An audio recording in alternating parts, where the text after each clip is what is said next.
The man hanged in Augsburg on a Tuesday morning in June 1866 was innocent. The woman who condemned him believed she was telling the truth. The child, born 9 months after their last night together, never knew his father's name. 8 years later, a wealthy Austrian baron arrived in Munich, and the past came back with the precision of an engineer who had spent every day in exile calculating exactly how far a lie could travel before it collapsed under its own weight. Subscribe now, because what happened next will show you that survival is not the same as justice, and that the most dangerous person in any room is the one everyone believes to be dead. Candlelight moved across the gilded ceiling of the residence ballroom as the first snow of November fell silently over Munich. The city of Munich in the autumn of 1863 was a place of calculated appearances. King Ludwig III had been gone from the throne for 15 years, abdicated in disgrace after his obsession with the Irish dancer Lola Montez had scandalized the kingdom, and his grandson, the young Crown Prince Ludwig, not yet king, moved through the court with the distracted air of a man more interested in the operas of Richard Wagner than in the administrative machinery of a constitutional monarchy. In this atmosphere of aristocratic performance and political indifference, the great infrastructure projects of the Bavarian state moved forward with a momentum of their own, driven not by royal passion, but by the cold arithmetic of industrial ambition. It was within this machinery that Heinrich Wulff arrived. He was 24 years old in September of 1863, the son of Georg Wulff, a civil engineer from Augsburg who had spent 30 years building bridges for the Bavarian state and dying with nothing to show for it but a modest house, a respectable reputation, and a son who had inherited his precision without his resignation. Heinrich had studied at the Polytechnic School in Munich, the institution that would later become the Technical University, and had graduated with a distinction that his professors noted in their reports with the particular enthusiasm reserved for students who make their teachers feel that their own lives have not been wasted. He was not handsome in the way that drawing rooms rewarded. He was lean and dark-haired, with the kind of face that people forgot in a crowd and remembered alone later, when they were trying to identify exactly what had unsettled them about a particular afternoon. He had been contracted by the office of Graf Ernst von Brandt to serve as assistant chief engineer on the structural reinforcement program for the southern viaducts of the existing Rosenheim-Kufstein line, the Alpine corridor that carried the bulk of Bavarian freight and passenger traffic across the Highland crossings into Austria. The contract was for 18 months. It would, as contracts often do, outlast its original terms in ways that no document could anticipate. The von Brandt family occupied a position in Bavarian aristocratic society that was old enough to be taken seriously and recent enough to still require maintenance. Their principal estate, Brandt House, sat on the eastern edge of Munich near the Englischer Garten, a large, severe building in the neoclassical style, with iron gates that were always open and interiors that were always cold, as though the architecture itself was reminding its inhabitants that warmth was a luxury that serious people did not require. The family's wealth came primarily from landholdings in Upper Bavaria, and from a series of investments in railway infrastructure that Graf Ernst von Brandt had pursued with the methodical aggression of a man who understood that the future belonged to whoever controlled the movement of things between places. Ernst von Brandt was 41 years old in 1863. He had never been described as handsome, and he had long since made peace with this fact by cultivating instead a reputation for precision and reliability that served him better in Munich's financial and political circles than beauty ever could.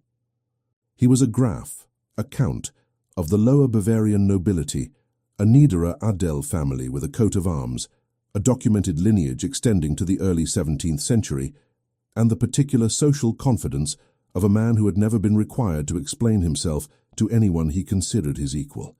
He had no wife.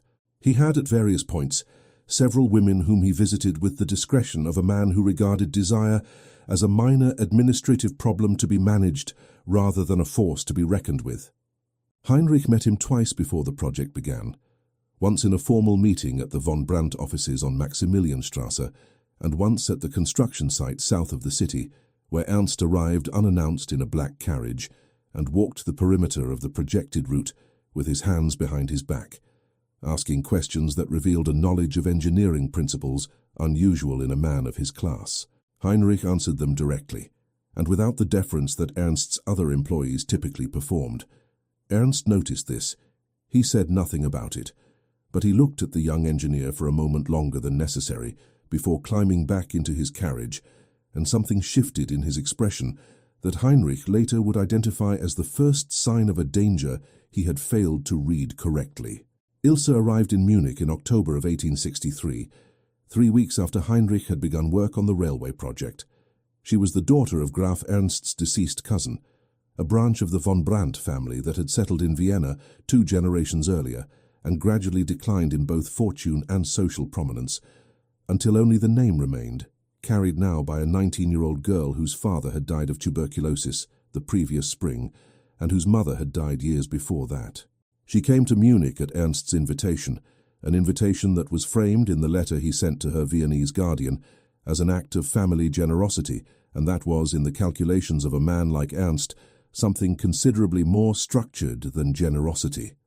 Heinrich first saw her on a Tuesday morning in late October, in the courtyard of Brandt House, where he had arrived to deliver a set of revised survey maps to Ernst's administrative office. She was standing near the stone fountain at the center of the courtyard, which had not functioned in years, and served now only as an ornamental reminder of more extravagant times, wearing a dark blue traveling coat and holding a leather-bound book open in her hands, with the particular concentration of someone who is reading not for pleasure, but for refuge. She was not beautiful in the way that Munich society classified beauty.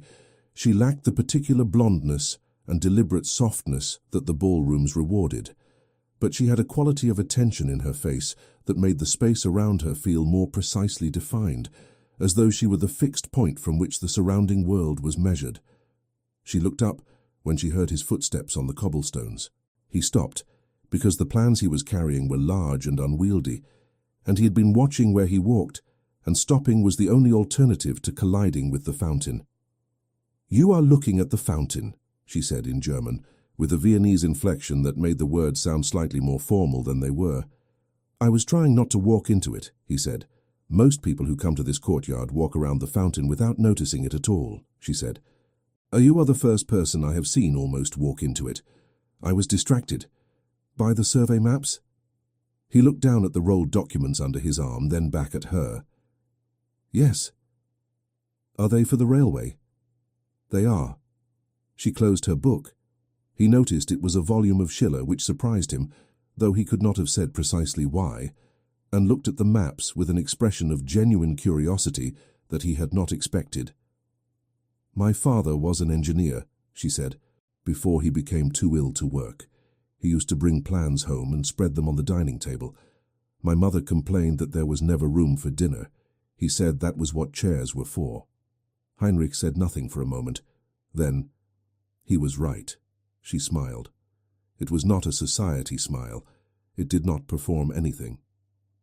It simply appeared briefly, and then it was gone, and she returned to her book, and he continued toward the administrative office with the survey maps under his arm, and the distinct sensation of a man who has just walked past something important without being able to identify exactly what it was.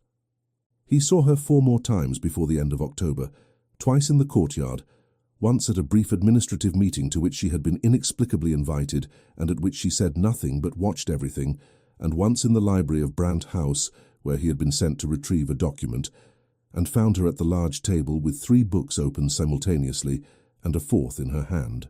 She did not acknowledge his presence until he had found the document and was leaving, at which point she said without looking up, "The 3rd shelf from the left, 2nd section. There is a volume on Bavarian land registry law from 1847 that contradicts the survey boundaries you used in your eastern section." He stopped. "How do you know what boundaries I used?" "I saw the maps when you were in the courtyard," she said. "I have a good memory for lines." He stood in the doorway of the library for a long moment. Then he went to the 3rd shelf from the left, found the volume, and took it with him. She had been correct. The discrepancy was minor, but real, and correcting it saved the project 3 weeks of future legal complications. He returned the book the following day and left it on the table without a word. She had left a piece of paper inside the front cover with 3 other references she thought might be relevant. He read them all. This was how it began, not with a declaration or a dance or any of the machinery that Munich society provided for the management of attraction, but with a volume of land registry law and a woman who noticed things that men with better educations had missed. By December of 1863, they had developed a pattern of conversation that neither of them had agreed to and neither of them acknowledged. He came to Brandt House twice a week to deliver reports and review plans with Ernst's administrative staff. She was frequently in the library or the courtyard. They talked about engineering, about Schiller, about Vienna, about the mathematics of load distribution in railway bridges, about her father's work, about the particular quality of Bavarian light in winter, which she found harsher than Austrian light and more honest. Ernst observed this. He observed most things that happened within the walls of Brandt House. He said nothing. In February of 1864, during a dinner at Brandt House to which Heinrich had been invited in his professional capacity, Ernst watched the young engineer across the table and made a decision that he did not announce and would not reverse. It was the kind of decision that powerful men of his type made without ceremony, not from passion or jealousy, neither of which he experienced in the conventional sense, but from the cold recognition that something in his house was developing in a direction that did not serve his interests. Ilse was not a niece he was protecting. She was an asset he was managing. Her name, her lineage, and the particular social currency that a well-married von Brandt woman could generate, these things had value that a penniless engineer from Augsburg was in the process of complicating. He did not act immediately. He waited, as he always waited, for the correct moment. The spring and summer of 1864 passed in the particular suspended quality of a thing that has not yet broken, but has already begun to crack. Heinrich and Ilse met less frequently as the railway project moved its center of operations southward, away from Munich, but they had by then developed a correspondence. Letters exchanged through a mutual contact, a draftsman named Brauer, who liked Ilse and despised Ernst and asked no questions. The letters were careful. They discussed books and engineering and observations about the world. They did not discuss what was happening between them, because naming it would have made it real in a way that reality would then be required to address. In August of 1864, during a brief return to Munich, Heinrich met Ilse in the Englischer Garten on a Wednesday afternoon. They walked for 2 hours. At the end of the walk, near the stone bridge over the Eisbach, she told him that Ernst had spoken to her the previous evening about the importance of a suitable marriage and had mentioned, with the particular casualness that careful men deploy for important announcements, the name of a cousin in the von Brandt line, himself, as a candidate whose combination of title, financial stability and family loyalty made him, in Ernst's assessment, an ideal match. Heinrich was silent for a moment. The water moved under the bridge with the indifference of water. "He is 41 years old," Heinrich said. "I am aware," said Ilse. "You are 19. "Also aware." He looked at the water. She looked at the bridge.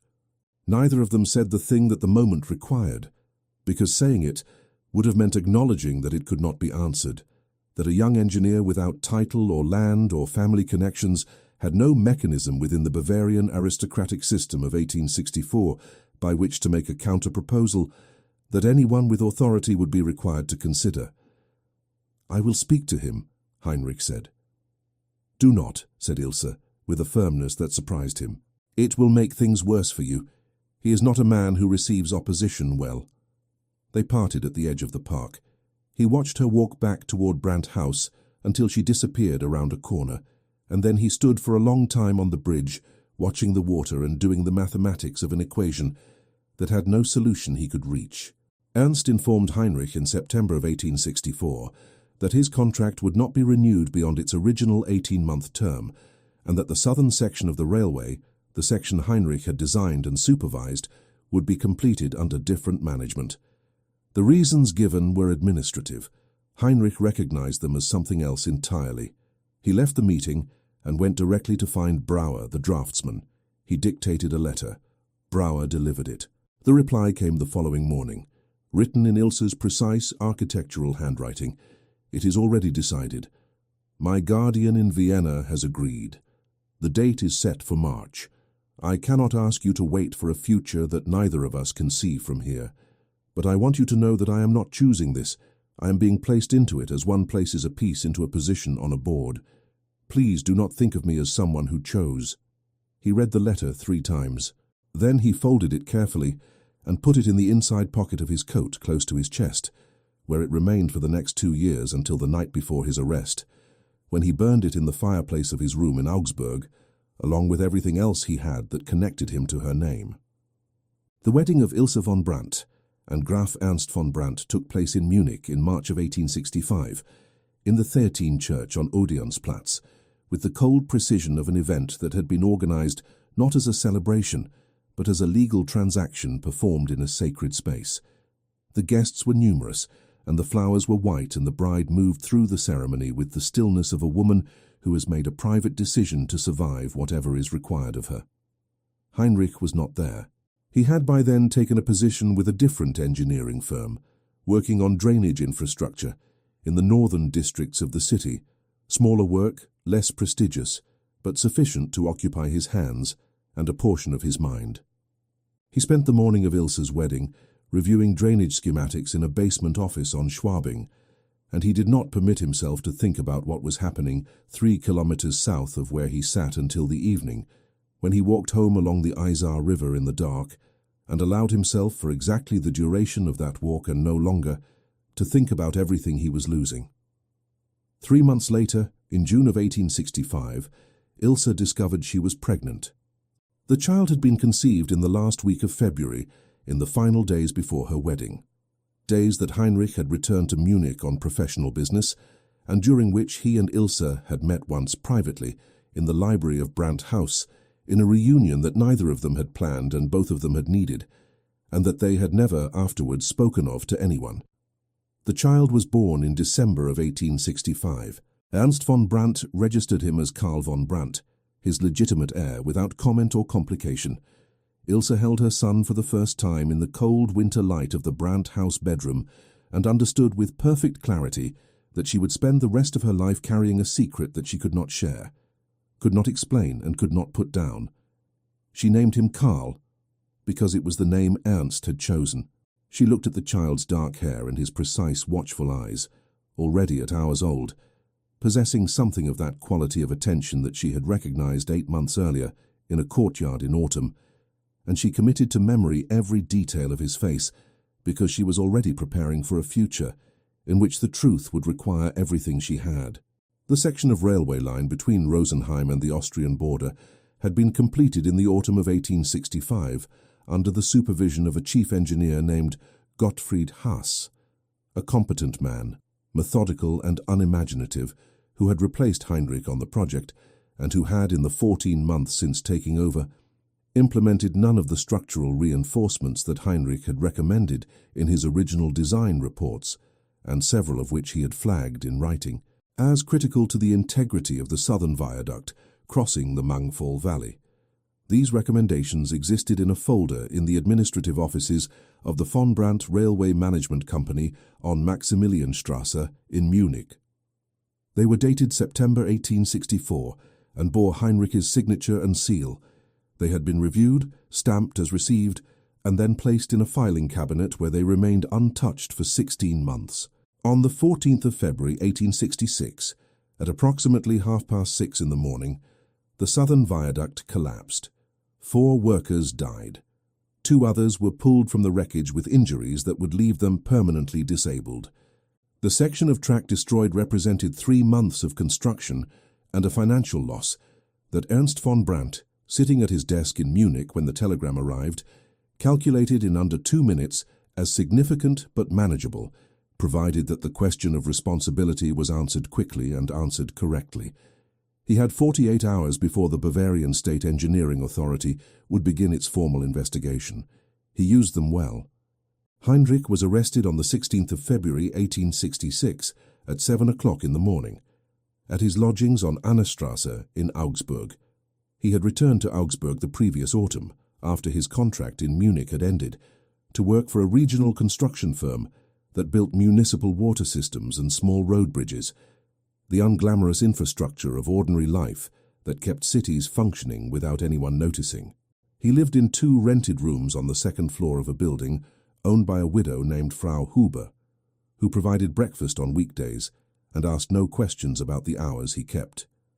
He had, in the 4 months since his return to Augsburg, settled into a routine of deliberate smallness, as though he were trying to occupy as little space in the world as possible to make himself harder to find by whatever consequences the previous 2 years had been accumulating. The consequences found him anyway. There were 3 men, 2 uniformed officers of the Bavarian State Police and a plainclothes investigator named Richter, who wore a grey coat and carried a leather case and had the particular manner of a man who has already decided the outcome of the thing he is pretending to investigate. They presented a warrant, signed by a magistrate in Munich.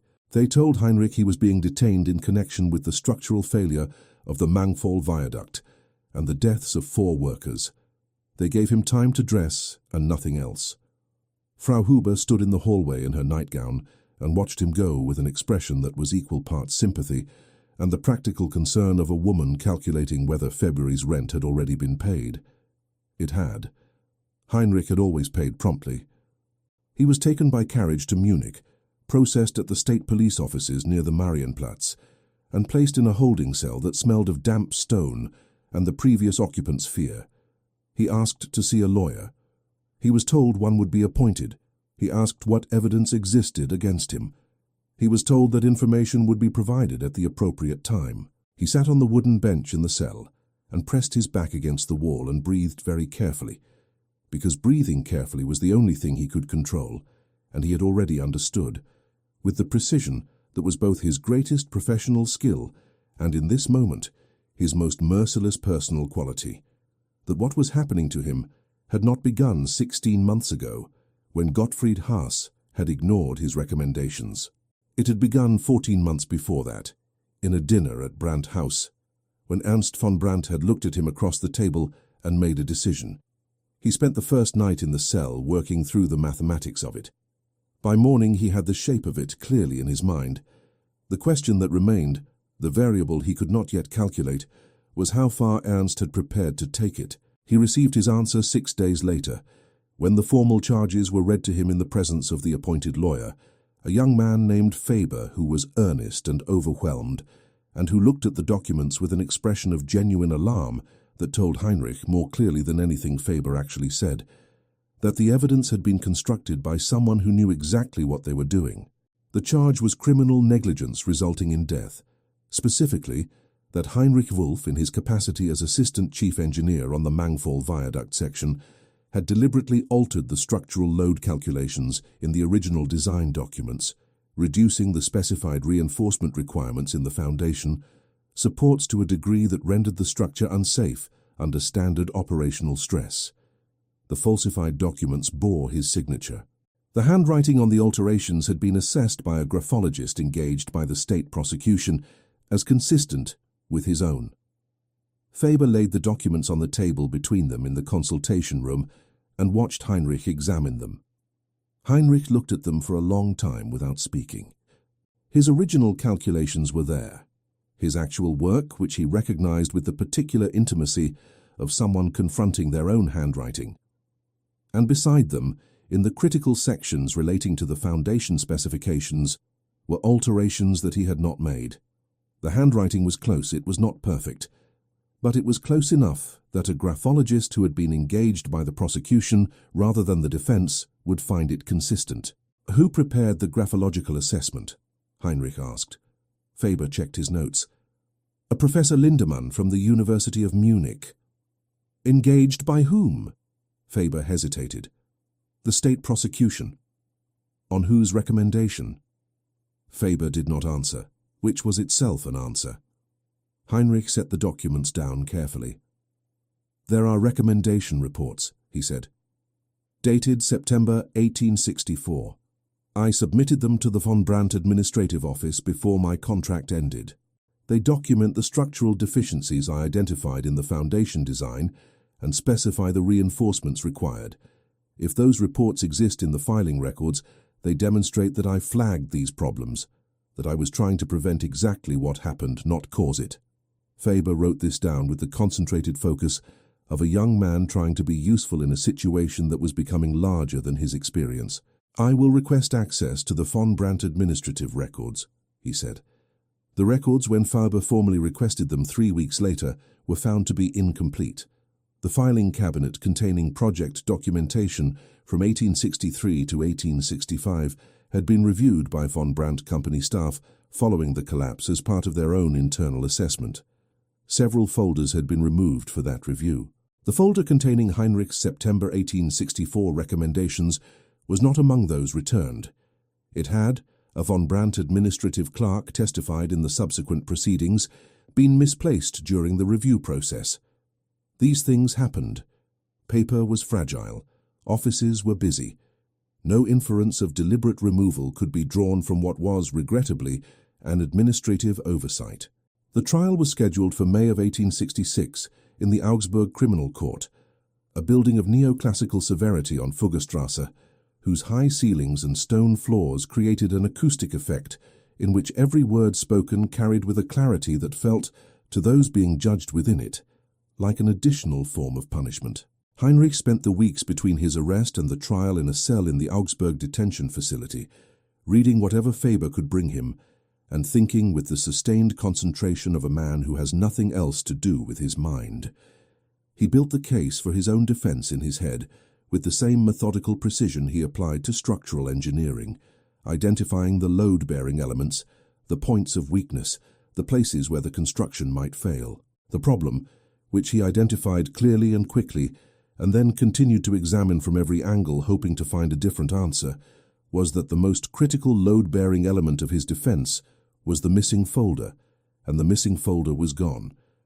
What remained was his word against documents that bore his signature, and the testimony of witnesses who had been selected by people with resources he did not have. Faber did his best. His best was not sufficient, and Heinrich knew this before the trial began, and spent considerable energy during the weeks of preparation managing the particular despair of a man who can see exactly what is going to happen and cannot stop it. He managed it by focusing on the one question that still had an open answer: Ilse. He did not know in those weeks in the cell what she had been told. He did not know whether she had been shown fabricated documents, whether she had been threatened, whether she had been deceived in the same way the court was being deceived, or whether, and this was the possibility he examined least often, at the very edge of his thinking, in the late hours when the cell was dark and the mathematics of human motivation became harder to manage, she had made a calculation of her own about what her survival and the survival of her son required. He could not answer this question from a cell in Augsburg. He would have to wait until the trial to see her face. She was called as a witness on the third day of proceedings. The courtroom was not full.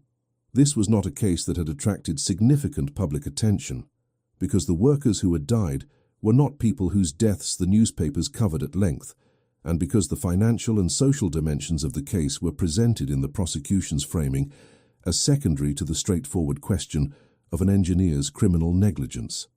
But there were observers.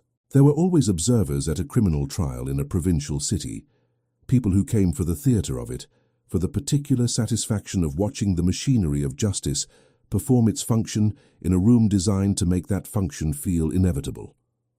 Ilse entered from the side door with the contained stillness that Heinrich recognized, the quality she had that made the space around her feel precisely defined. She was 22 years old. She wore black, which was technically still appropriate given that she was less than a year into her marriage, and Ernst had not yet died, but which in the context of a courtroom created an impression of mourning that the prosecution's lawyer, a sharp man named Kaufmann, had certainly considered when he scheduled her testimony. She did not look toward the defendant's bench as she walked to the witness stand. She looked straight ahead, at the point where the wall met the judge's raised platform, with the focused attention of a woman navigating a narrow path over difficult ground. The oath was administered. She confirmed her name, her relationship to the defendant through his former employment, by her husband, her presence at Brandt House during the period in question. Kaufmann asked his questions with the careful pacing of a man who has rehearsed the sequence and knows where each question leads.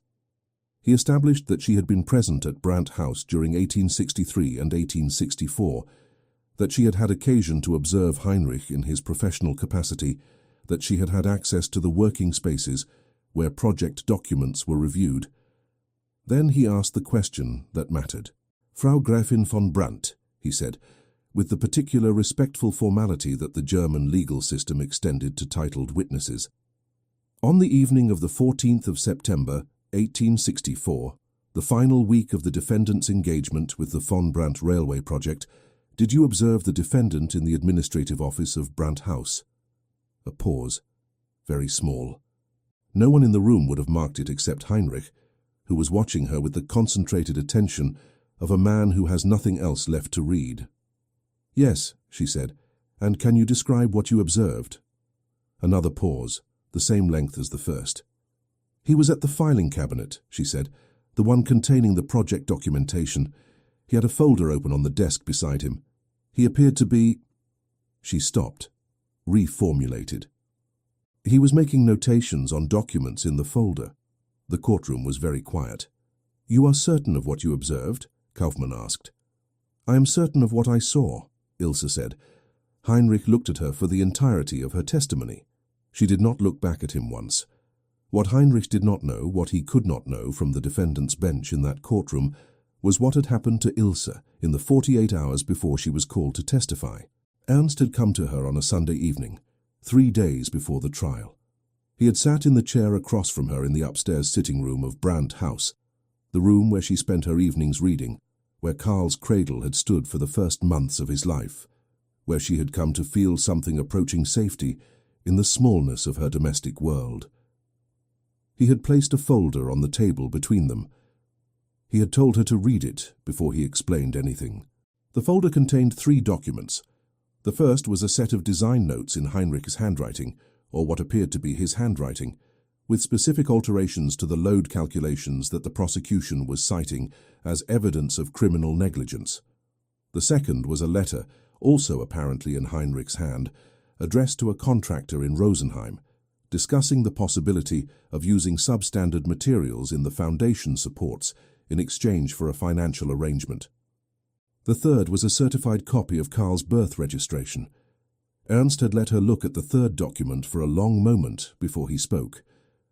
"The child's father," he said, with the clinical precision of a man delivering a structural assessment, "is not legally in question.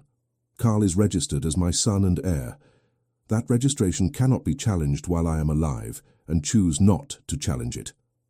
He paused. "I do not intend to challenge it."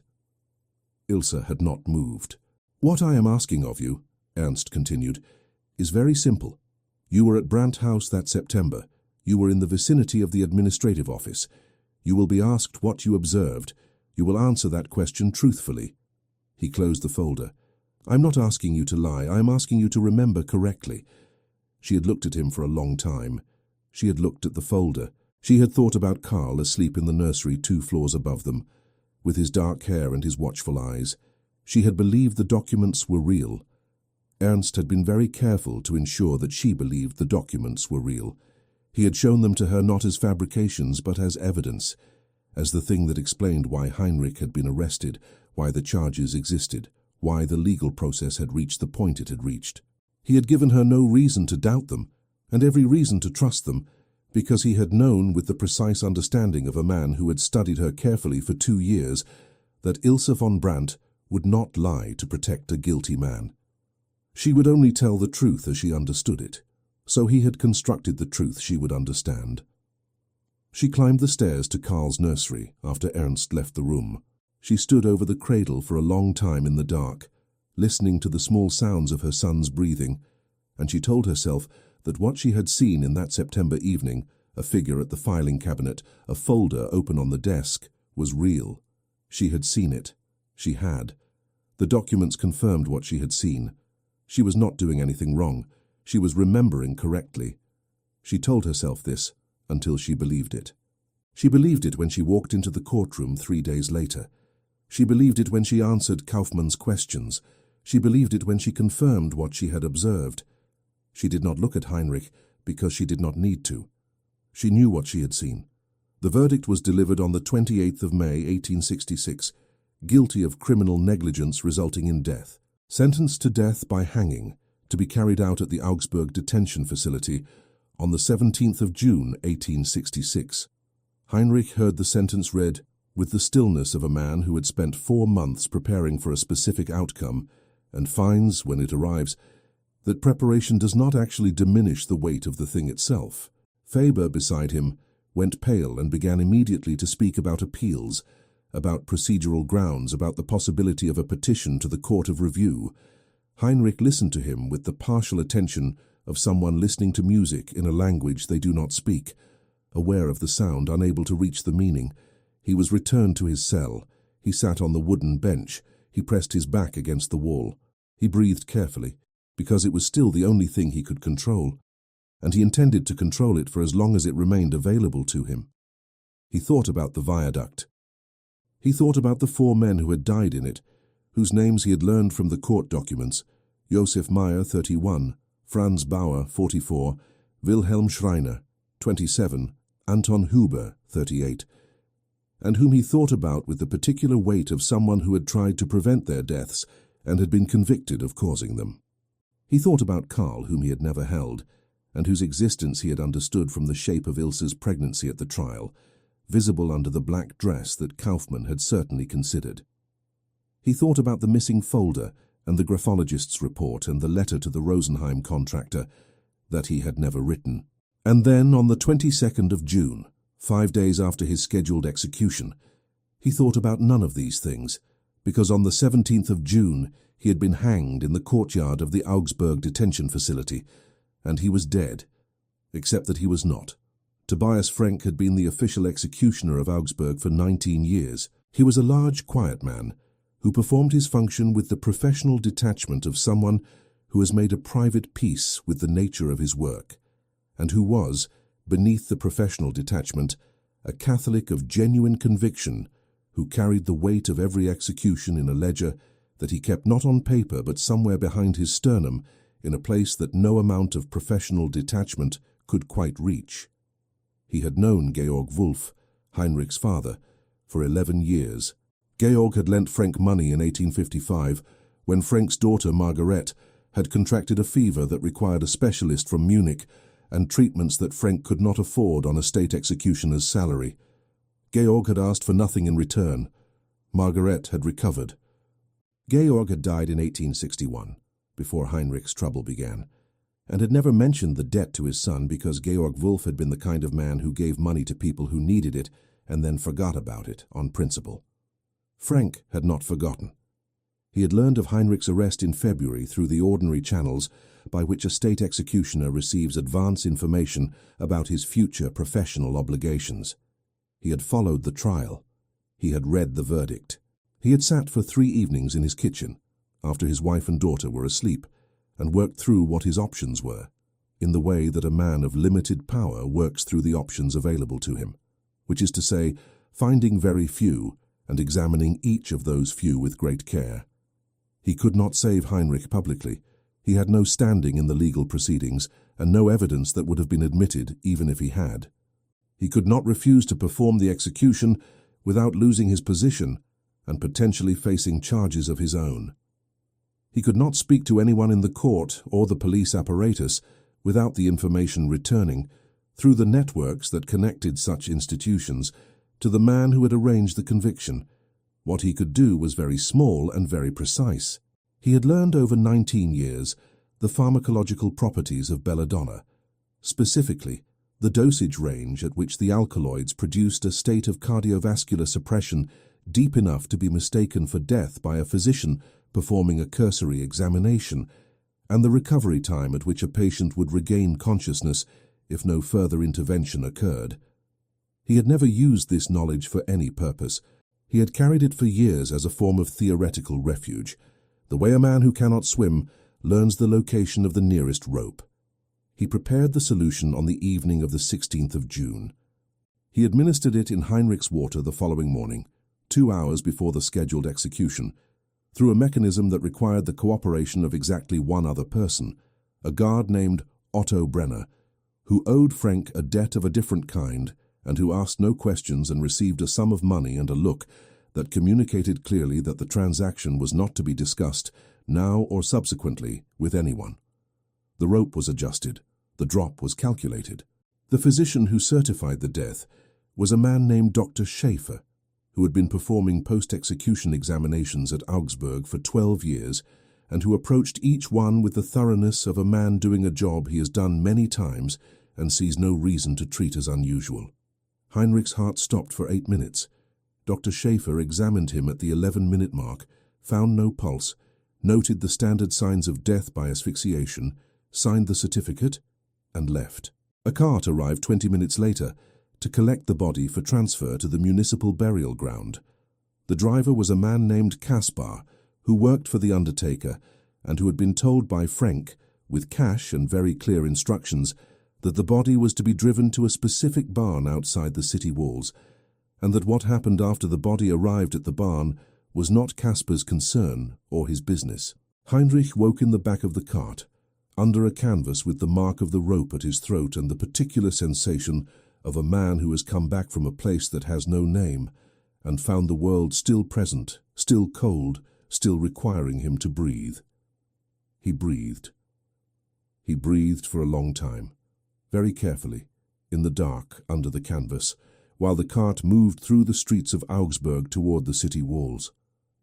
Outside, the 17th of June 1866 continued around him.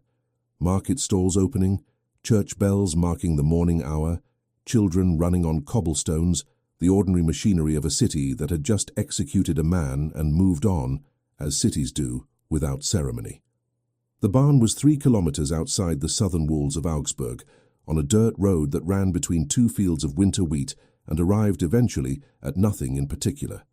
It belonged to a farmer named Sepp, who rented it to Frank for storage purposes, and who had learned over many years of proximity to a man in Frank's profession that the most useful quality a person could cultivate was the ability to not notice things that it was not in their interest to notice. Heinrich lay on the straw floor for 6 hours before he could stand without falling. The rope mark on his throat was a dark band of bruised tissue that would take 3 weeks to fade completely, and that he would feel for years afterward as a faint phantom pressure whenever he was under stress, a physical memory that the body kept independent of the mind's permission. His hands shook. His vision came and went in waves. He vomited twice in the corner of the barn, and then sat with his back against the wooden wall and waited for his body to reassemble itself into something functional.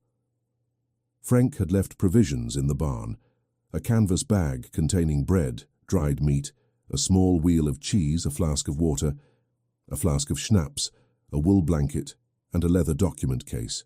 Inside the document case were 3 items: a set of papers in the name of Friedrich Kessler, born in Salzburg in 1839, profession listed as civil engineer, a sum of 40 gulden in mixed denomination notes, and a letter in Frank's careful, unpracticed handwriting that contained no salutation and no signature, and read as follows: "The papers are sufficient for the Austrian border.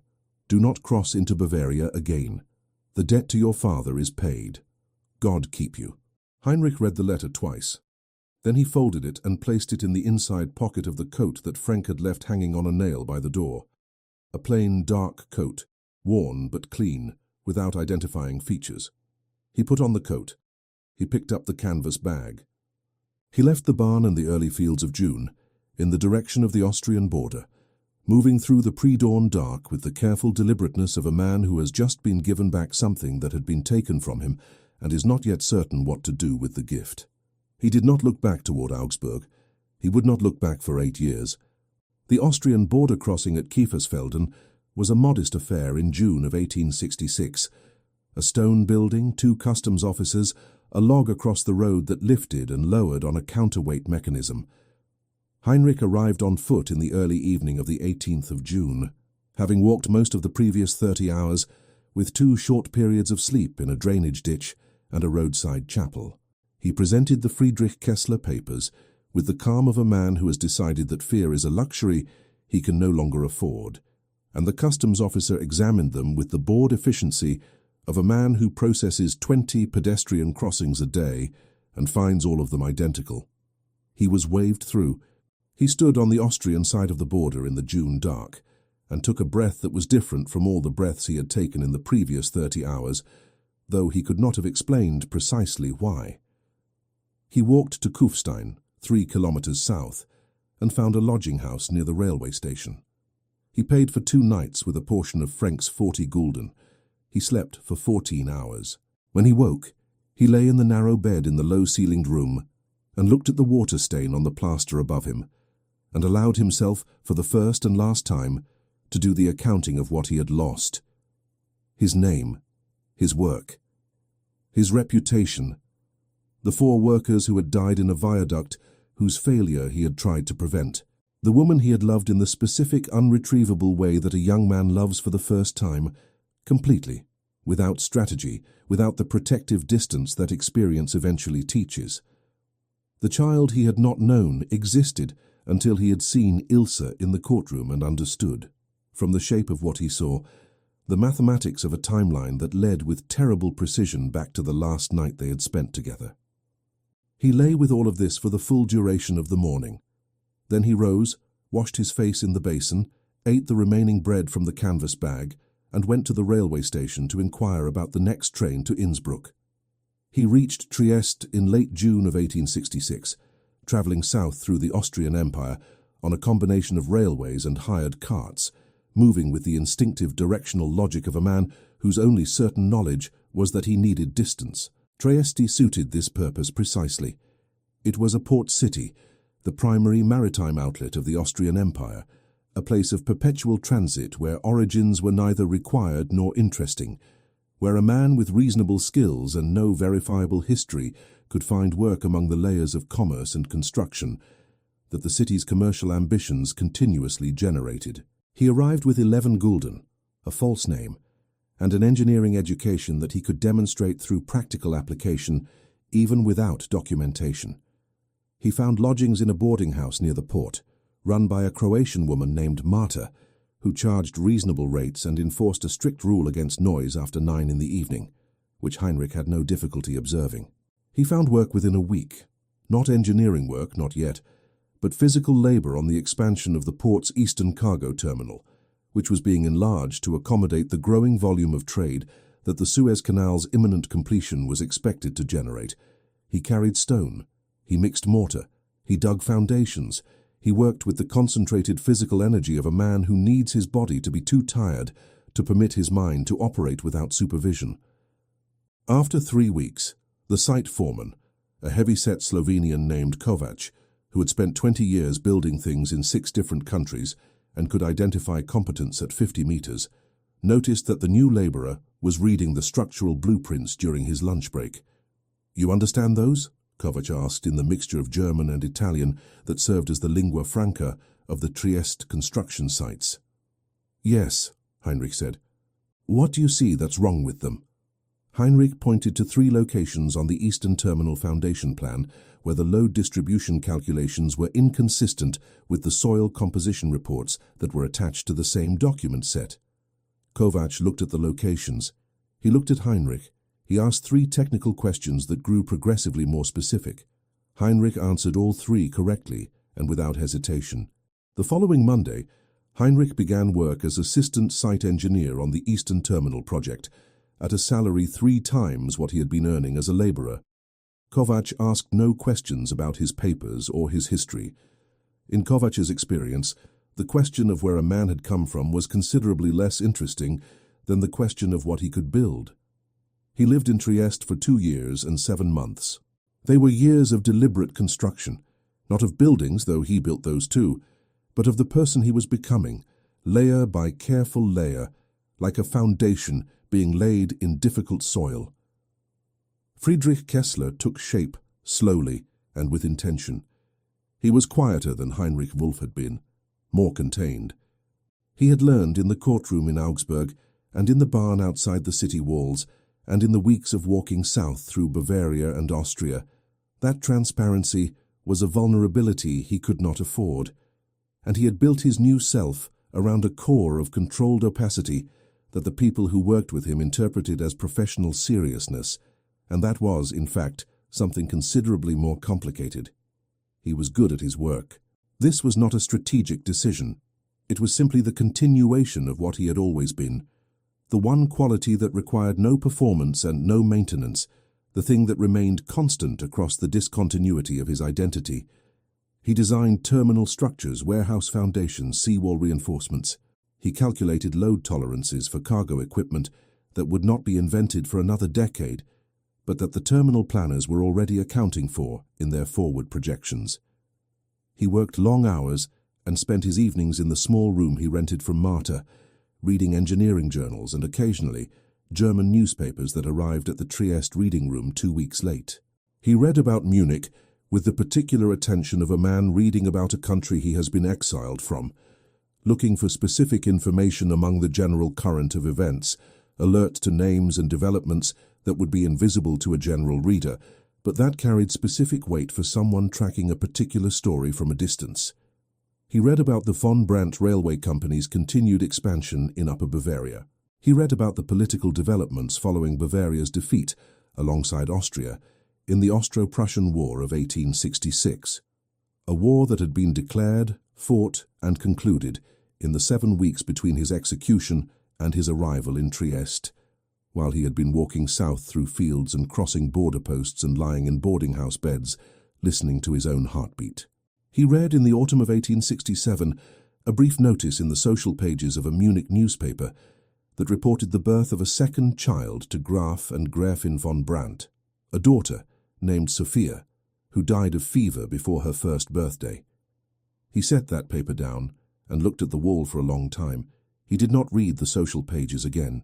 The opportunity that changed the scale of his ambitions arrived in the spring of 1869, through Kovacs, who had by then moved on to a larger project and had recommended Friedrich Kessler to a Viennese engineering firm called Hartmann und Söhne that was engaged in a significant infrastructure contract with the Ottoman government, specifically the construction of a railway line connecting Constantinople to Adrianople, part of the broader Ottoman modernization program that the Sublime Porte was pursuing with the assistance of European capital and European expertise.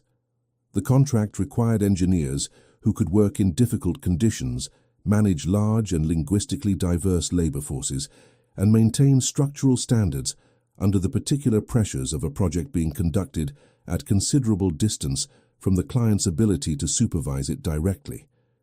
It paid accordingly. Heinrich accepted without hesitation. He arrived in Constantinople in August of 1869, 29 years old, with 3 years of solid professional experience under a false name and the quiet, calculating focus of a man who has decided that the world owes him nothing and intends to take from it precisely what he can build with his own hands. Constantinople in 1869 was a city of extraordinary productive chaos. The Ottoman modernization program, the Tanzimat reforms, the influx of European merchants and advisors and engineers and speculators, all moving through a metropolis that was simultaneously one of the oldest cities in the world and one of the most urgently trying to become something new. Heinrich found it, for the first time since Augsburg, genuinely interesting, not in the way that a tourist finds a foreign city interesting, as an accumulation of visual novelties, but in the specific way that an engineer finds a complex system interesting, as a set of problems whose solutions, if correctly identified, would produce something that had not previously existed. He threw himself into the work with an intensity that his colleagues found impressive and slightly alarming. He learned enough Turkish to communicate directly with the labor supervisors without an interpreter, which saved time and eliminated a layer of potential misunderstanding that had plagued previous European engineers on Ottoman projects. He solved a drainage problem in the Thrace section that had stalled construction for 4 months, using a technique borrowed from Roman aqueduct engineering that he had read about in a journal in Trieste. He worked 18-hour days during the critical laying seasons and spent the winter months in Constantinople preparing detailed plans for the following year's construction phases with a thoroughness that the Hartmann firm's Viennese partners noted in their annual assessments with increasing enthusiasm. By 1871, he was no longer an employee of Hartmann und Söhne. He was a partner. The arrangement had been proposed by the firm's senior partner, Wilhelm Hartmann, a pragmatic Viennese businessman of 60 who had spent 40 years in engineering infrastructure and who recognized in Friedrich Kessler the particular combination of technical brilliance and absolute professional reliability that he had been trying to cultivate in younger engineers for most of his career without success. Hartmann offered a minority partnership stake in exchange for Kessler's commitment to remain with the firm for 5 years. The salary was substantial. The equity stake was more substantial. The professional legitimacy that the partnership provided, the Viennese letterhead, the established firm's reputation, the formal business identity, was, for Heinrich's longer-term purposes, more valuable than either. He accepted and became Friedrich von Kessler in professional practice, though not yet in law. He returned to Vienna in the autumn of 1872 after 3 years in Constantinople and the surrounding territories, with a reputation, a partnership stake in a profitable firm, and the financial resources to begin the next phase of a plan that he had been building in his mind with the same patience and structural care that he applied to everything else he constructed. Vienna suited him in ways that Trieste and Constantinople had not. It was close enough to Munich to receive current information, accessible enough to maintain professional connections with Bavarian business circles, and large enough that a man of moderate social prominence could operate without constant scrutiny. He took apartments on the Ringstrasse, the grand boulevard that Emperor Franz Joseph had been building around Vienna's historic core for the previous decade, replacing the old city walls with a showcase of imperial architectural ambition, and furnished them with the restrained elegance of a man who understands that the appearance of wealth is as important as wealth itself, and considerably easier to calibrate. He re-established contact with Munich through professional channels. The von Brandt Railway Company was still operating, still expanding in fact into new regional lines, funded by the same combination of state contracts and private capital that Ernst had always understood how to assemble. Heinrich tracked this from Vienna, with the systematic attention of a man who is mapping the terrain before he enters it, reading the financial press, maintaining indirect contact with engineering colleagues who moved between the two cities, building a picture of the Bavarian infrastructure landscape that was detailed enough to be useful when the time came to use it.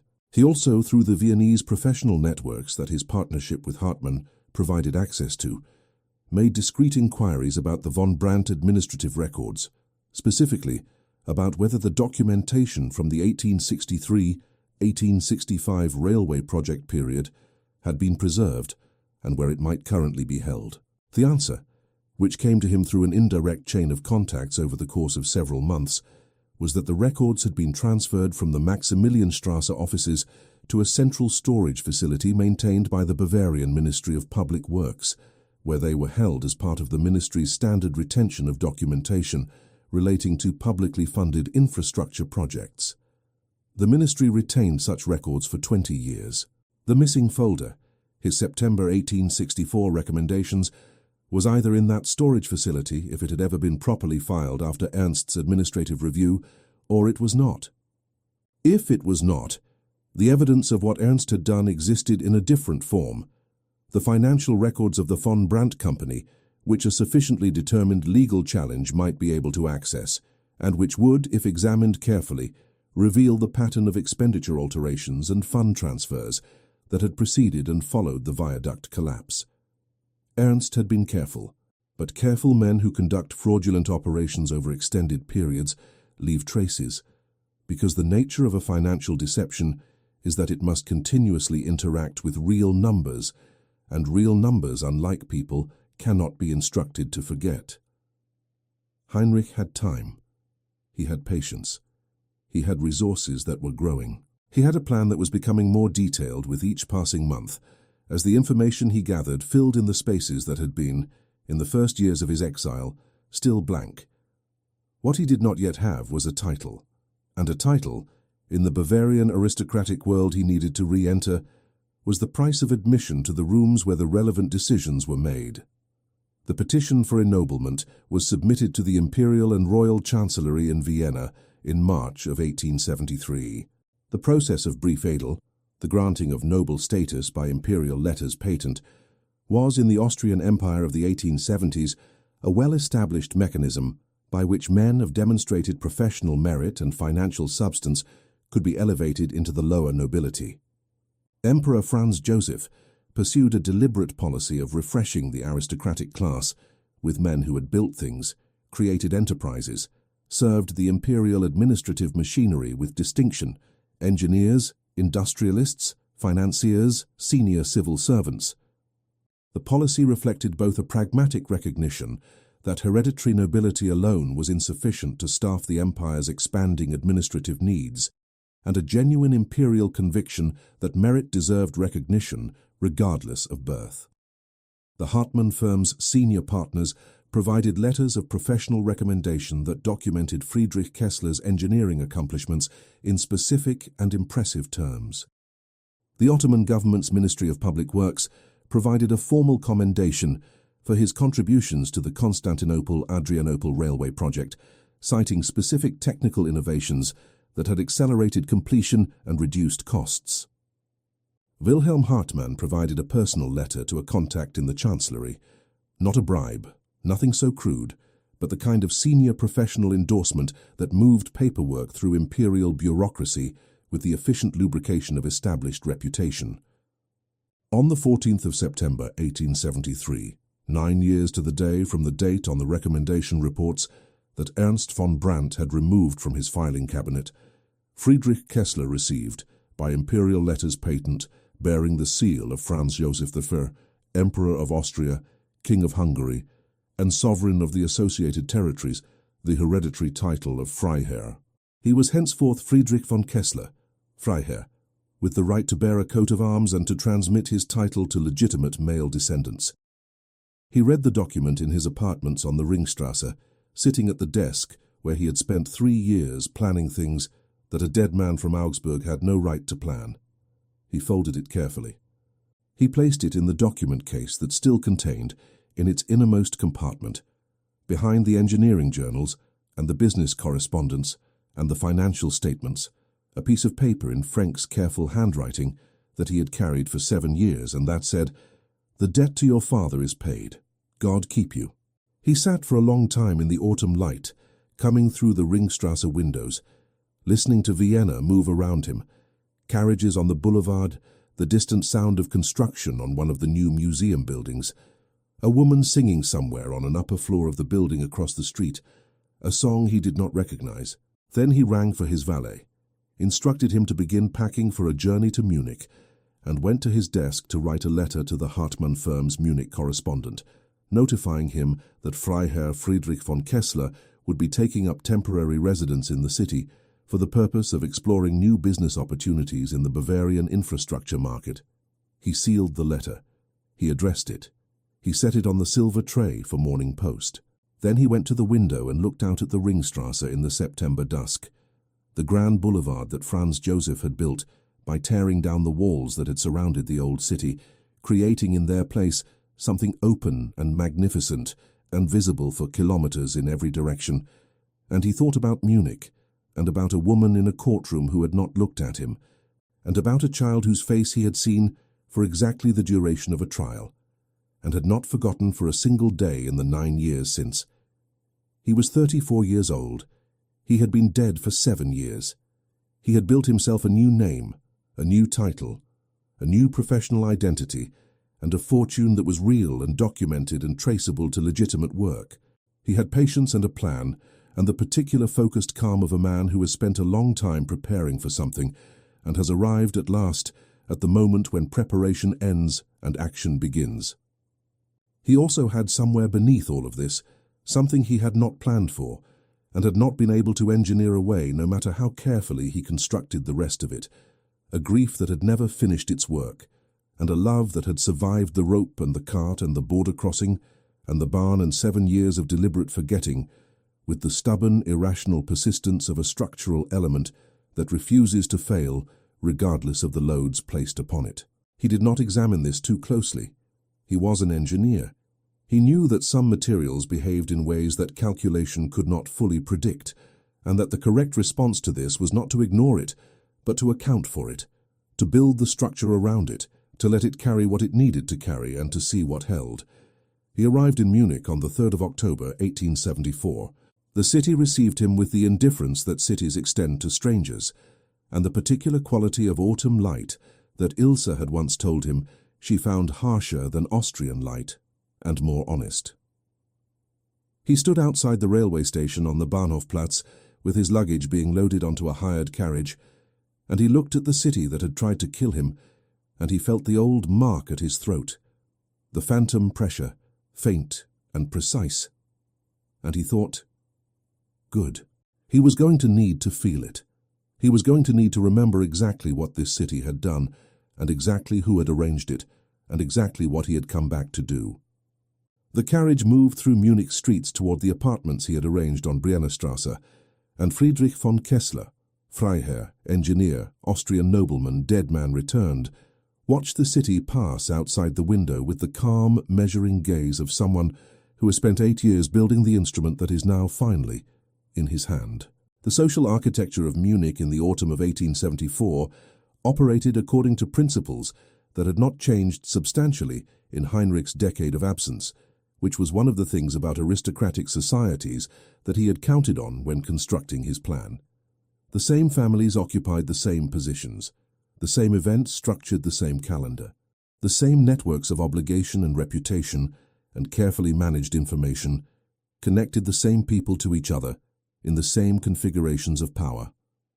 What had changed was the context around it. Bavaria was now a federated state within the German Empire that Bismarck had unified 3 years earlier, following the Franco-Prussian War, and Munich's aristocracy had spent the intervening years navigating the particular social complexity of being simultaneously proud of their Bavarian identity and required to accommodate their subordination to Prussian political dominance. This produced in the drawing rooms of the Bavarian capital an atmosphere of defensive cultural assertion that manifested as an intensified commitment to local social ritual.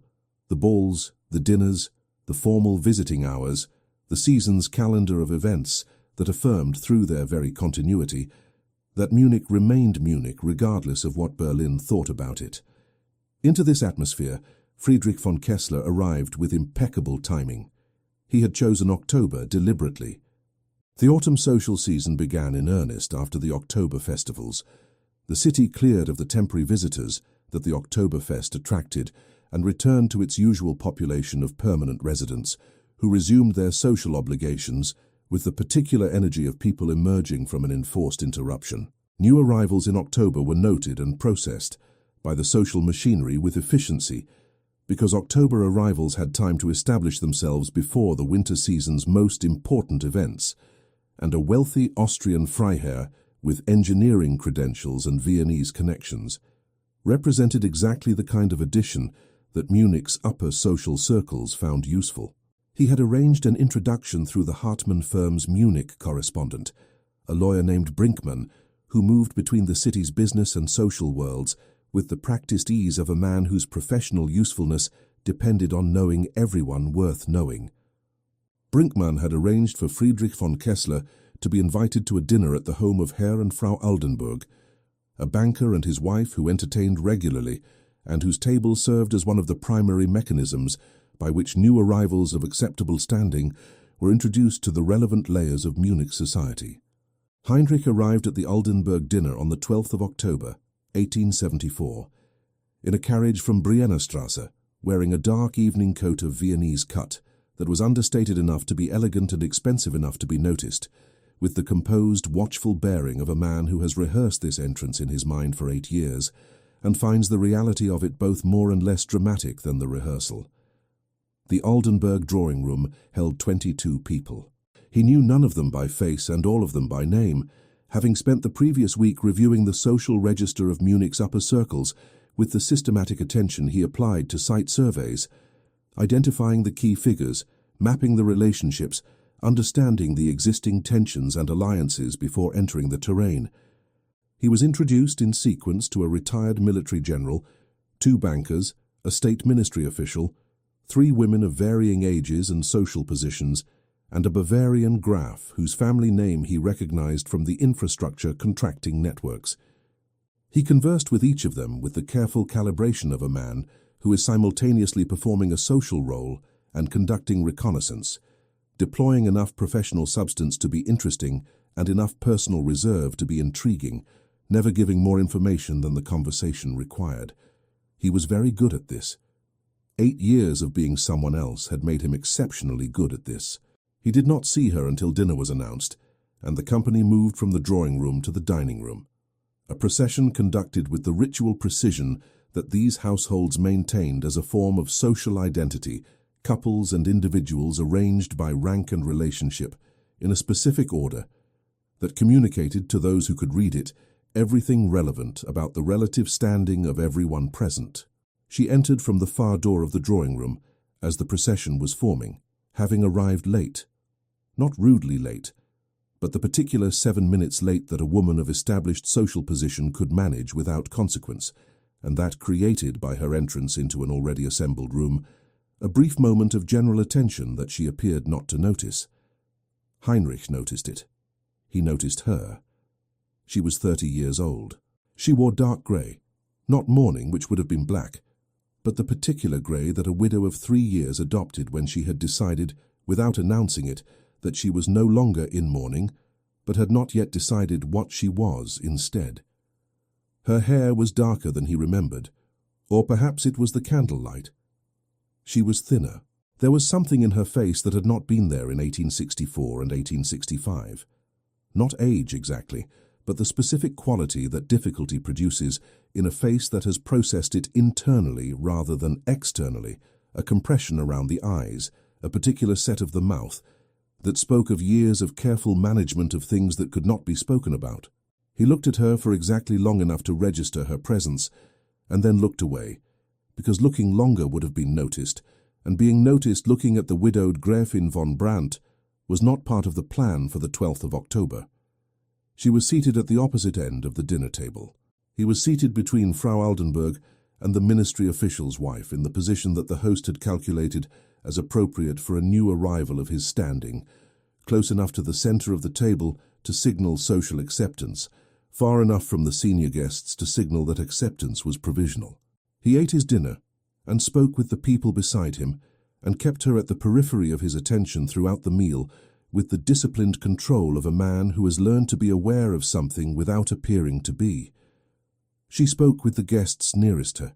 He could not hear the words from his position, but he could observe the rhythm of it, the quality of her attention as she listened, the particular thoughtfulness with which she appeared to choose her responses. She laughed once, briefly, at something the man on her left said, and the sound reached him across the table with the particular quality of something familiar heard from a distance, recognizable in its essential character even through the alteration of years. After dinner in the drawing room, he was introduced to her. Brinkmann performed the introduction with the practiced efficiency of a man who understands that the value of his social function lies in making connections seem effortless. Frau Gräfin von Brandt, may I present Freiherr Friedrich von Kessler, recently arrived from Vienna, an engineer of considerable distinction, I am told, and a welcome addition to our Munich circles. She extended her hand. He took it with the correct degree of formal pressure. He met her eyes for the first time in 8 years. Nothing in her face changed. She looked at him with the polite attentiveness that a well-bred woman extended to a new acquaintance, assessing, courteous, entirely composed. There was no recognition. There was nothing that indicated anything other than the standard processing of a new social contact. Freiherr von Kessler, she said. Vienna is a long way to come for Bavarian infrastructure projects. The distance is what makes them interesting, he said.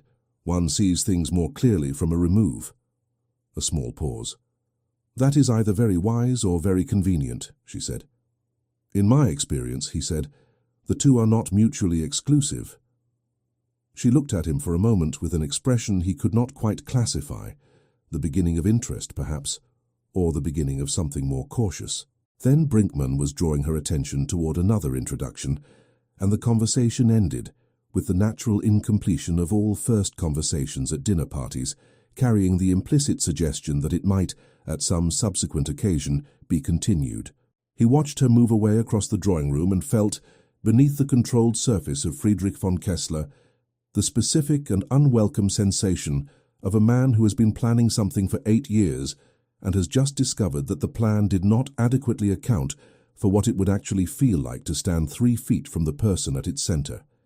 He accepted a glass of wine from a passing servant and reminded himself, carefully and precisely, of what he was there to do. He encountered her 4 more times in the following 3 weeks, at the overlapping social events that Munich's autumn calendar generated with reliable regularity. Each encounter was brief and correctly managed, the kind of repeated acquaintance that Munich drawing rooms naturally produced between 2 people of similar social standing who moved in the same circles, and that carried no particular significance until it had accumulated enough instances to become a recognized pattern. He observed her carefully during these encounters with the professional detachment he applied to site surveys, collecting information, identifying the structural elements of her current situation, building a picture that was more detailed with each addition. What he assembled was this: she managed her household and her son's education with the organized competence of a woman who had been making decisions alone for 3 years and had become, through necessity, genuinely capable of it. She was financially constrained in ways that were not publicly visible. The social performance of the Gräfin von Brandt was maintained at the level her position required, but there were small indications, legible to someone who was looking for them, of economies being managed beneath the surface.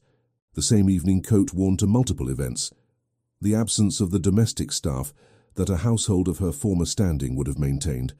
The particular way she declined certain invitations that involved expenditures she could not justify.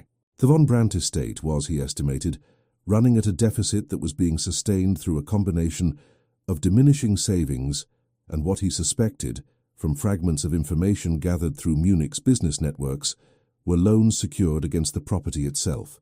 He knew, because he had known before he arrived, the general shape of Ernst's financial deceptions. The infrastructure funds diverted, the false project accounting, the debts accumulated through failed investments that had been concealed from Ilse through the same mechanisms of selective information management that Ernst had applied to every other aspect of his life. What he had not known before arriving in Munich was how far the financial damage had progressed in the 3 years since Ernst's death. What he now estimated, from what he could observe and infer, was that it had progressed further than he had anticipated. This information was relevant to his plan. He filed it accordingly. What was not relevant to his plan, what he had not planned for and continued with increasing effort to manage, was the specific quality of her presence, which operated on him in ways that 8 years of deliberate reconstruction had not neutralized. He had expected, if he was honest with himself, that time and grievance and the systematic replacement of Heinrich Wolff with Friedrich von Kessler would have reduced what he felt about Ilse to something manageable, to a cold component of a calculated plan, something he could handle and deploy without interference from the parts of him that were not components of any plan. He had expected wrong. She disturbed him, not in the dramatic way of his younger self, not with the helpless immediacy of the man who had stood on the bridge over the Eisbach and watched her walk away. It was quieter than that, and more difficult, because it was the disturbance of recognition, of finding in the altered face of a woman he had not seen in a decade something essential that had not changed and that called to something in him that he had thought, with some relief, that he had successfully buried. He managed it with the discipline that Friedrich von Kessler had been built to provide. He kept his distance correctly calibrated. He maintained the social pattern, present enough to be establishing acquaintance, distant enough to avoid anything that could be characterized as particular interest. He was, in the Munich drawing rooms of October 1874, precisely what he had designed himself to be, a new arrival of impeccable credentials and interesting opacity, the kind of man who generated mild curiosity without supplying the information that would resolve it. He met Karl on the 31st of October. The occasion was a Sunday afternoon reception at the home of the Baroness Hoffmann, a woman of 60 who maintained one of Munich's most established salons and who included, on Sunday afternoons, a deliberate informality that permitted the presence of children in the belief that a society which kept its young people entirely separate from adult company produced adults who did not know how to behave in it. The afternoon was accordingly populated with a mixture of grown guests and the children of guests, ranging in age from 3 to 14, who moved through the rooms with varying degrees of social grace. Heinrich had arrived at 3:30. He had spoken with the Baroness, with 2 engineers from a Munich firm he was considering for a joint project, and with a retired judge named Bauer, who had opinions about the new empire's legal infrastructure that he was determined to share regardless of whether his interlocutor had solicited them. He was in the process of extracting himself from Judge Bauer's assessment of the Reichsgericht with the careful social engineering that such extractions required when he became aware, at the periphery of his attention, of a disruption near the far end of the room. It was not a dramatic disruption. It was a boy of 8, standing beside the bookcase, holding a book that was clearly not intended for guests to remove from the shelf, and being observed by 2 older children with the particular expression of children who have identified a rule violation and are calculating the social value of reporting it versus the social cost of being identified as the kind of child who reports things. Heinrich watched this calculation proceed. The boy was unaware of it.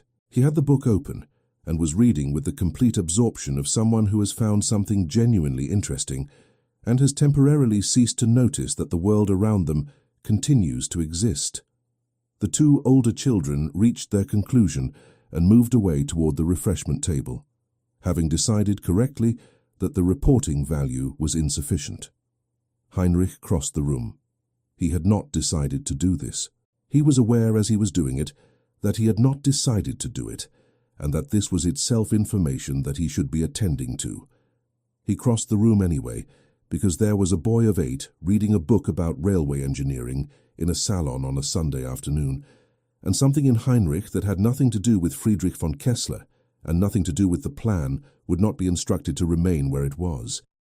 He stopped a few feet from the bookcase. The boy did not look up. "That is not a book that most 8-year-olds would choose," Heinrich said in German mildly. The boy looked up.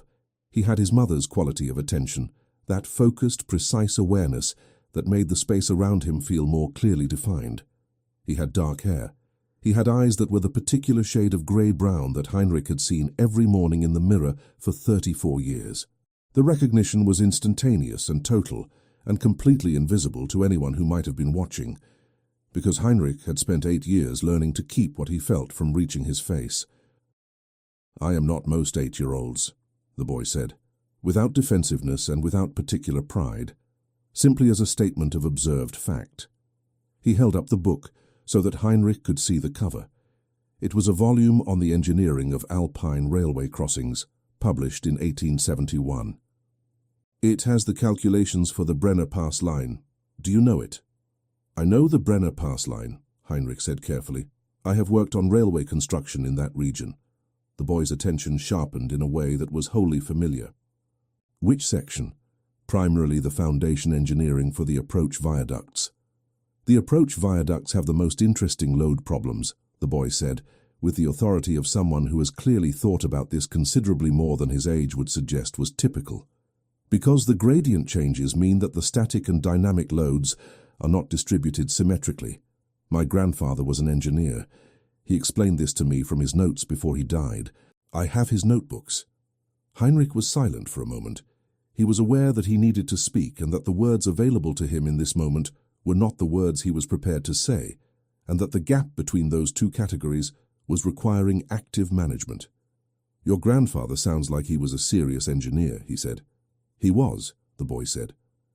"Papa, my father, Graf von Brandt, did not understand engineering, but he understood what engineers built, which Mama says is a different thing." He said this without apparent emotion, with the matter-of-fact quality of a child who has processed an absence and arrived at an accommodation with it.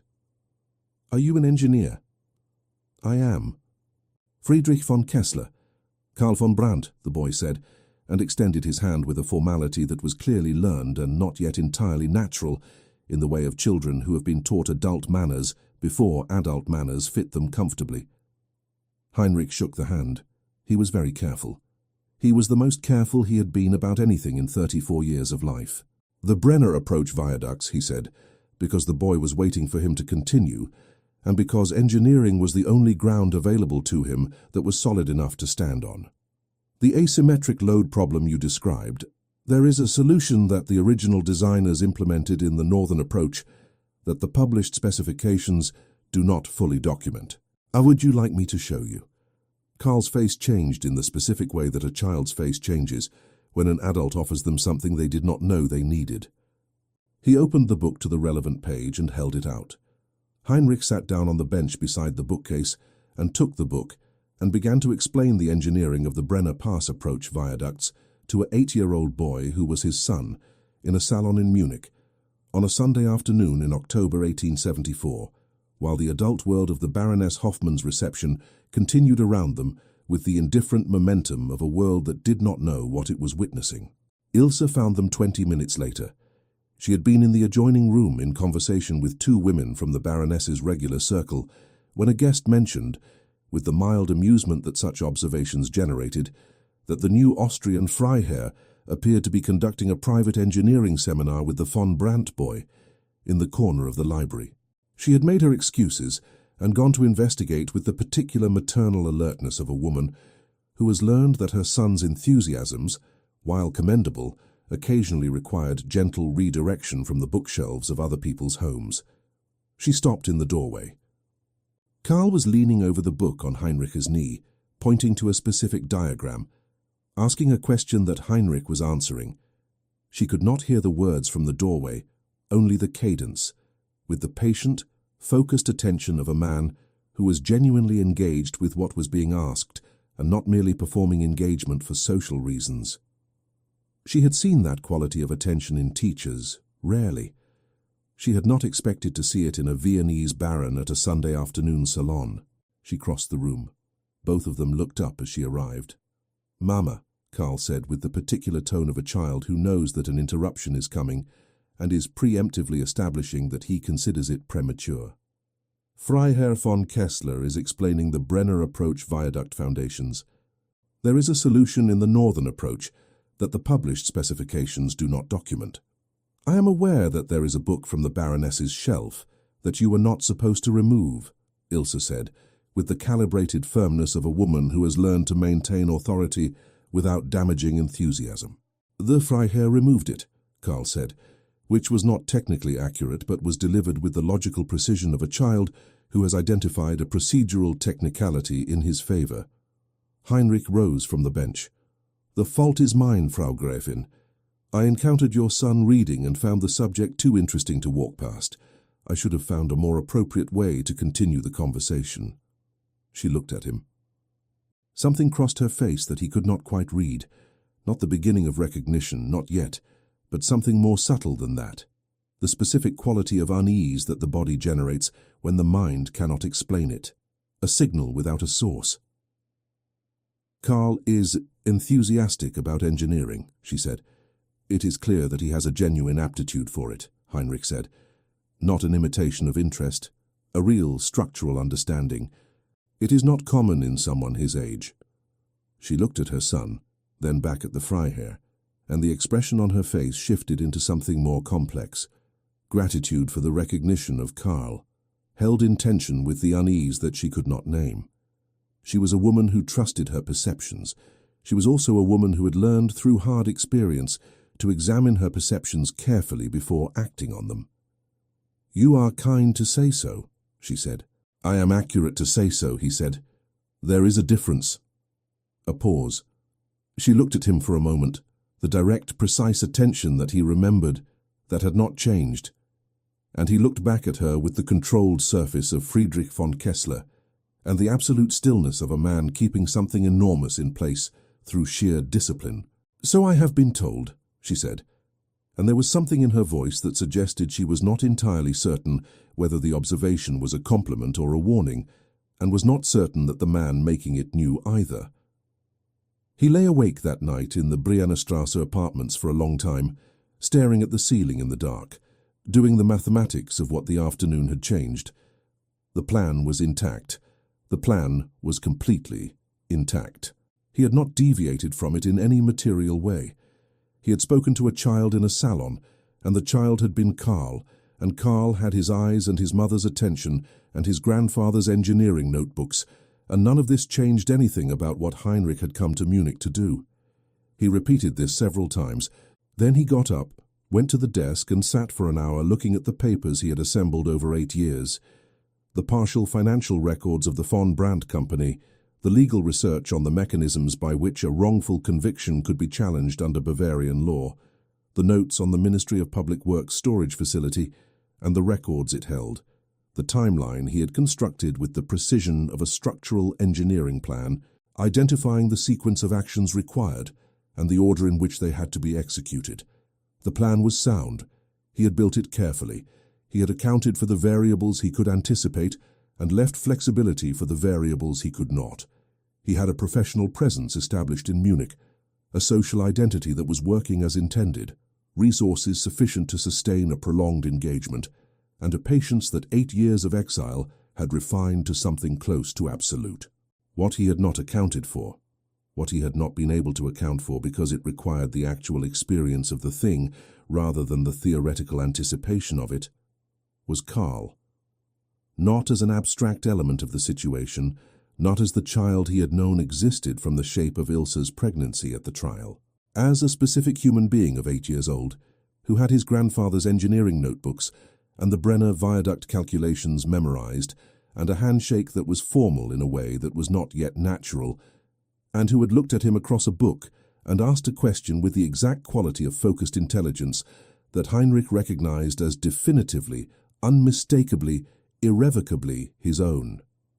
He sat at the desk for a long time. The autumn night moved around him. Munich was quiet outside the windows, the particular urban quiet of a prosperous city in the small hours. Not silence, but a diminishment of all its usual sounds, to a low, continuous presence that felt in certain moods like the city breathing. He thought about the plan. He thought about Karl. He thought about Ilse's face in the doorway of the library, and the quality of unease that had crossed it when she looked at him, the signal without a source that her body had sent her before her mind had any information to work with. He thought about what it meant that she was in financial danger, that she did not yet fully understand, and that he understood it better than she did, and that this was simultaneously a component of a plan he had built for 8 years, and a fact about a woman he had loved that produced in him a response that had nothing to do with plans. He did not resolve any of this that night. He went back to bed at 4 in the morning and lay in the dark until the first light came through the curtains, and then he rose and washed and dressed and went to his desk and began the day's work. Because Friedrich von Kessler was a man with a schedule and a purpose and a plan, and the plan required that he be functional and precise and in control of what he felt. He was all of these things. He was also, beneath all of these things, a man who had shaken his son's hand for the first time that afternoon, and had not let go cleanly, and who was going to have to find a way to carry that alongside everything else he was carrying, because there was no alternative that the mathematics of his situation made available to him. He picked up his pen. He began to write. Outside, Munich moved into morning. November arrived in Munich, with the particular severity that the Bavarian winter deployed as a preliminary statement before the full declaration of December and January. The Englischer Garten shed its remaining leaves in 2 days of sustained wind that left the paths grey and bare, and the city contracted inward in the way that northern cities do when warmth becomes a domestic rather than a public proposition. Drawing rooms lit earlier, dinner invitations issued with greater frequency, the social calendar densifying as the outdoors became inhospitable and the indoors became the primary theatre of everything that mattered. Heinrich moved through this contraction with the practiced ease of a man who had spent 8 years operating in cities he did not belong to, and had learned to read their social rhythms as a navigator reads currents, not with the instinctive familiarity of a native, but with the precise acquired competence of someone who has studied the patterns carefully enough that the difference was not visible to anyone who had not known the native. His professional presence in Munich was consolidating satisfactorily. The joint project he had been negotiating with the Munich engineering firm of Bauer und Weiss, a drainage and foundation contract for a new commercial district in the Schwabing area, was proceeding toward agreement with the steady momentum of a business arrangement in which both parties could see their interests being served. He had been invited to present proposals to 2 state ministry officials regarding potential involvement in infrastructure projects related to the German Empire's expanding southern railway network. His name was appearing in the right professional contexts with the right frequency. Friedrich von Kessler was becoming, in the Munich business and social world, a recognized quantity, still somewhat new, still carrying the interesting opacity of a recent arrival, but no longer unfamiliar. He was also, more quietly, and through considerably more indirect mechanisms, continuing the work he had begun in Vienna, the patient assembly of the evidentiary case that he intended, at the correct moment, to deploy. The Munich correspondent of a Frankfurt banking house, a meticulous man named Dreher, who had spent 20 years tracking the financial movements of Bavarian aristocratic families on behalf of his employers, owed Friedrich von Kessler a professional courtesy from a business introduction that Heinrich had arranged through Hartmann the previous year. Heinrich had never called in this courtesy directly. In November of 1874, he did. What Dreher provided, in 2 meetings at a coffeehouse on Theatinerstrasse, was a general picture of the von Brandt estate's financial condition that confirmed and extended what Heinrich had already estimated from observation. Ernst von Brandt had, in the final years of his life, made a series of investments in speculative industrial ventures, mining operations in Silesia, a textile manufacturing concern in Stuttgart, a shipping enterprise connected to Rhine River trade, that had been presented in his private accounts as sound business diversification, and that had been, in practice, vehicles for concealing the gradual extraction of capital from the railway infrastructure, contracts through which the original family wealth had been accumulated. When these investments failed, as speculative investments in volatile industrial sectors frequently did in the economic turbulence following the Franco-Prussian War, the capital they had absorbed was simply gone, not misplaced, not recoverable, but consumed by the gap between what Ernst had presented to the world as his financial position and what his financial position had actually been. The estate Ilse had inherited was encumbered by 3 separate mortgage instruments secured against the Munich property and the Upper Bavarian land holdings, totaling a debt that Dreher estimated at approximately 60,000 marks. The annual income from the remaining agricultural properties was insufficient to service the debt at the current rate. The family lawyer, a man named Schreiber, whose office on Kaufingerstrasse Heinrich had been observing from a professional distance since his arrival, was the administrator of the estate and the person most directly aware of its actual condition. What Schreiber was doing with this awareness was a question that Heinrich had been developing the answer to for 6 weeks. The answer, assembled from fragments of information gathered through the overlapping networks of Munich's legal and business communities, was this: Schreiber was managing the estate's deteriorating position in a way that served the creditor's interests rather than Ilse's, delaying actions that might have reduced the debt burden in exchange for arrangements with the lending institutions that produced fees and commissions invisible to his client. He was not technically doing anything illegal. He was doing something that the legal framework of the time permitted men in his position to do, administering an estate with a primary obligation to the creditors who had engaged his services while maintaining the fiction, for the benefit of the widow who nominally employed him, that he was acting in her interest. Ilse did not know this. She knew the estate had debts. She did not know their full extent, or the rate at which her available capital was being consumed, or the timeline at which the situation would reach the point where maintaining the Munich property would no longer be financially viable. Schreiber had been providing her with assessments that were technically accurate in their individual components and systematically misleading in their cumulative picture. Heinrich sat with this information for 3 days before deciding what to do with it. The decision he reached was not the decision that Friedrich von Kessler's plan had originally specified for this stage of his Munich engagement.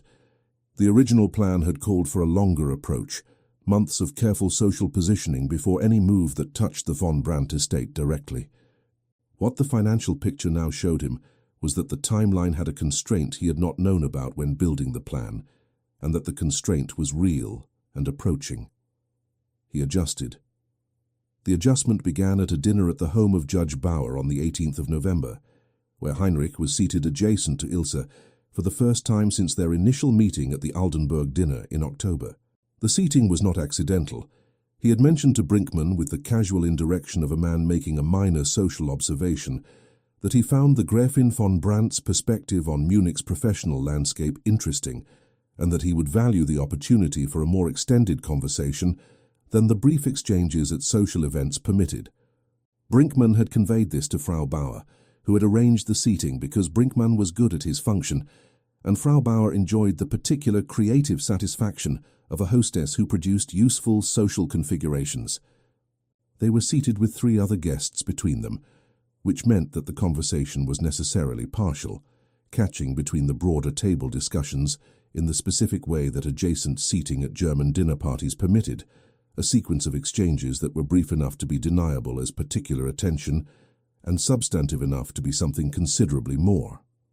She was, he found, different in conversation when the social performance pressure was lower.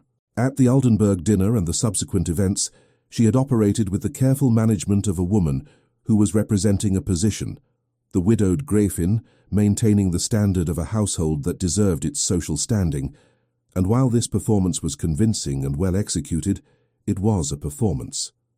Here, with the dinner table's noise providing partial cover and the seating arrangement removing some of the weight of being publicly observed, she was more direct.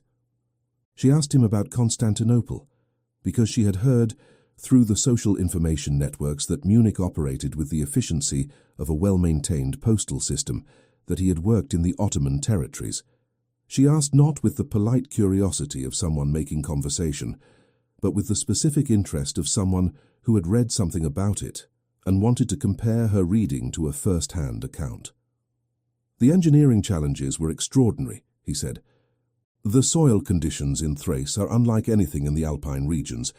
You are building on a material that behaves differently in every season, wet seasons, dry seasons, freeze cycles, and you have to design for all of them simultaneously.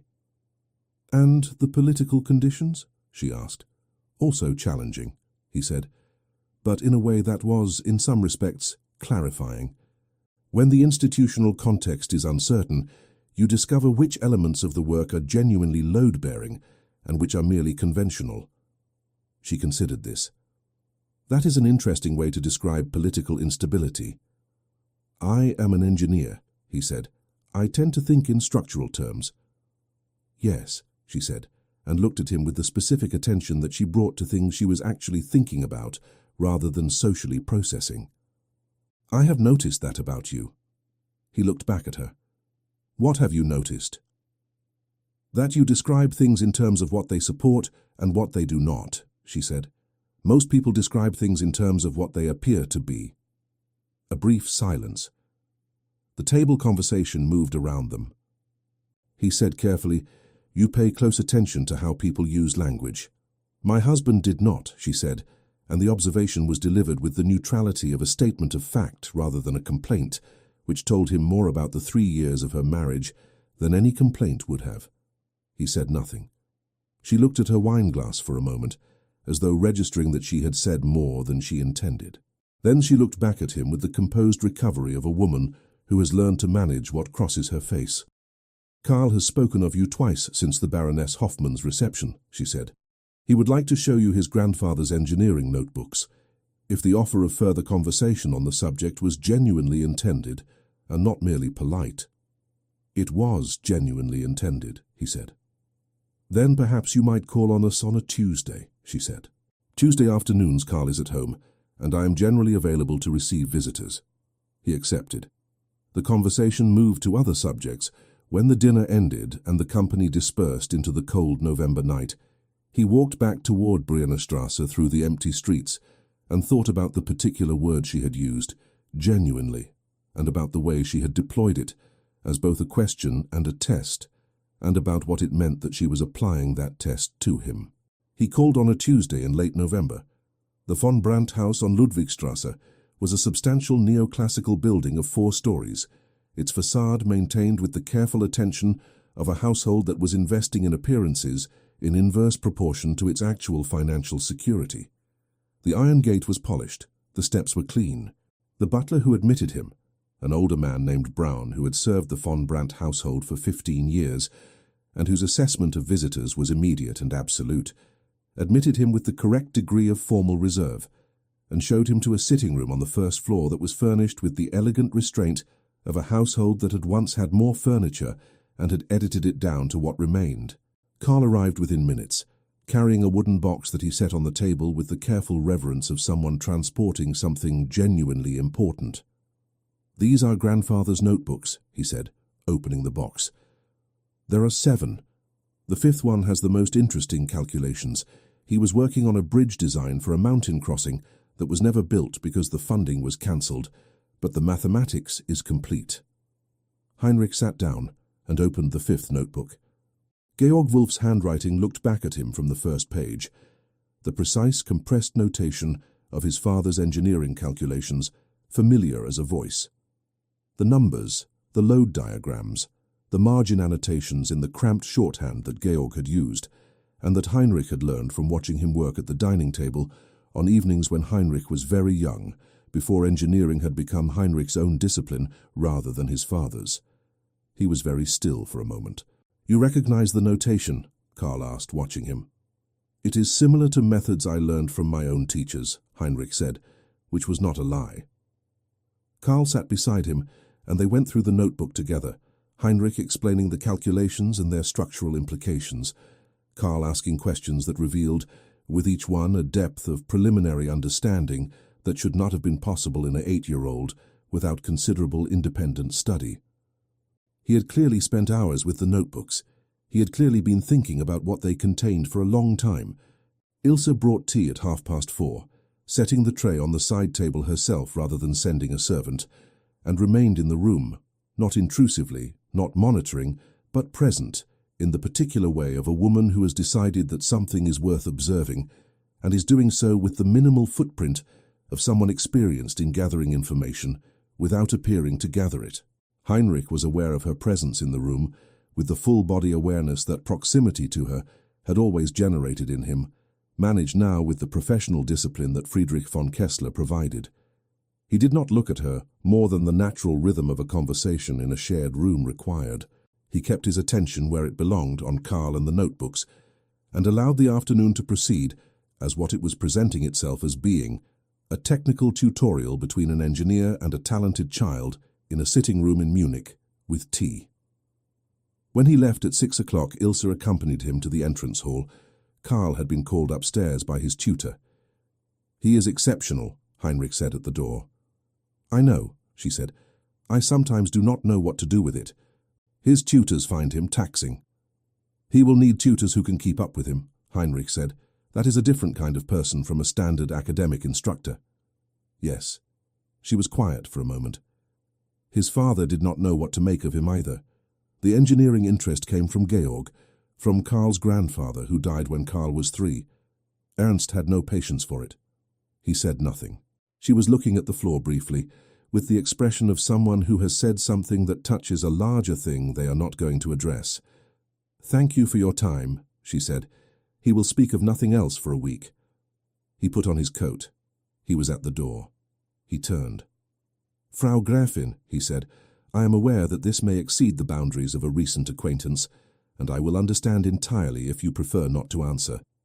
But I have some familiarity with estate management and infrastructure investment, and from what I have observed of the Munich property market and the general financial environment following the consolidation of the empire, I would be glad to offer a professional perspective on your estate's position if you are finding the current administrative arrangements adequate."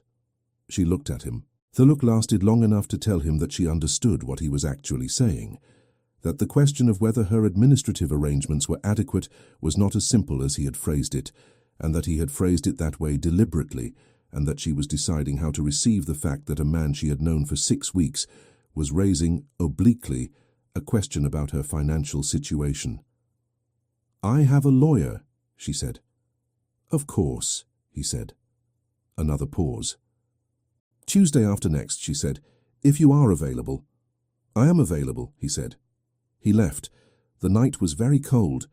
He walked back toward Briennerstrasse, with his breath making small clouds in the frozen air, and his hands in his coat pockets, and the specific internal sensation of a man who is moving towards something that is simultaneously exactly what he planned and nothing like what he planned, and who does not yet know what the difference between those two things is going to cost him. December arrived. The social calendar intensified. The city dressed itself for Christmas with the particular Bavarian enthusiasm for the Advent season. Markets on the Marienplatz, the smell of glühwein and pine resin in the cold air, churches lit for evening services, the domestic world of the city becoming temporarily warmer than its stone and mortar suggested was possible. Heinrich attended 3 dinner parties, 2 professional gatherings, and 1 concert at the residence. He called on Ilse on the Tuesday he had been invited to, and spent an hour reviewing, at her request, the documents that Schreiber had provided as his most recent estate assessment.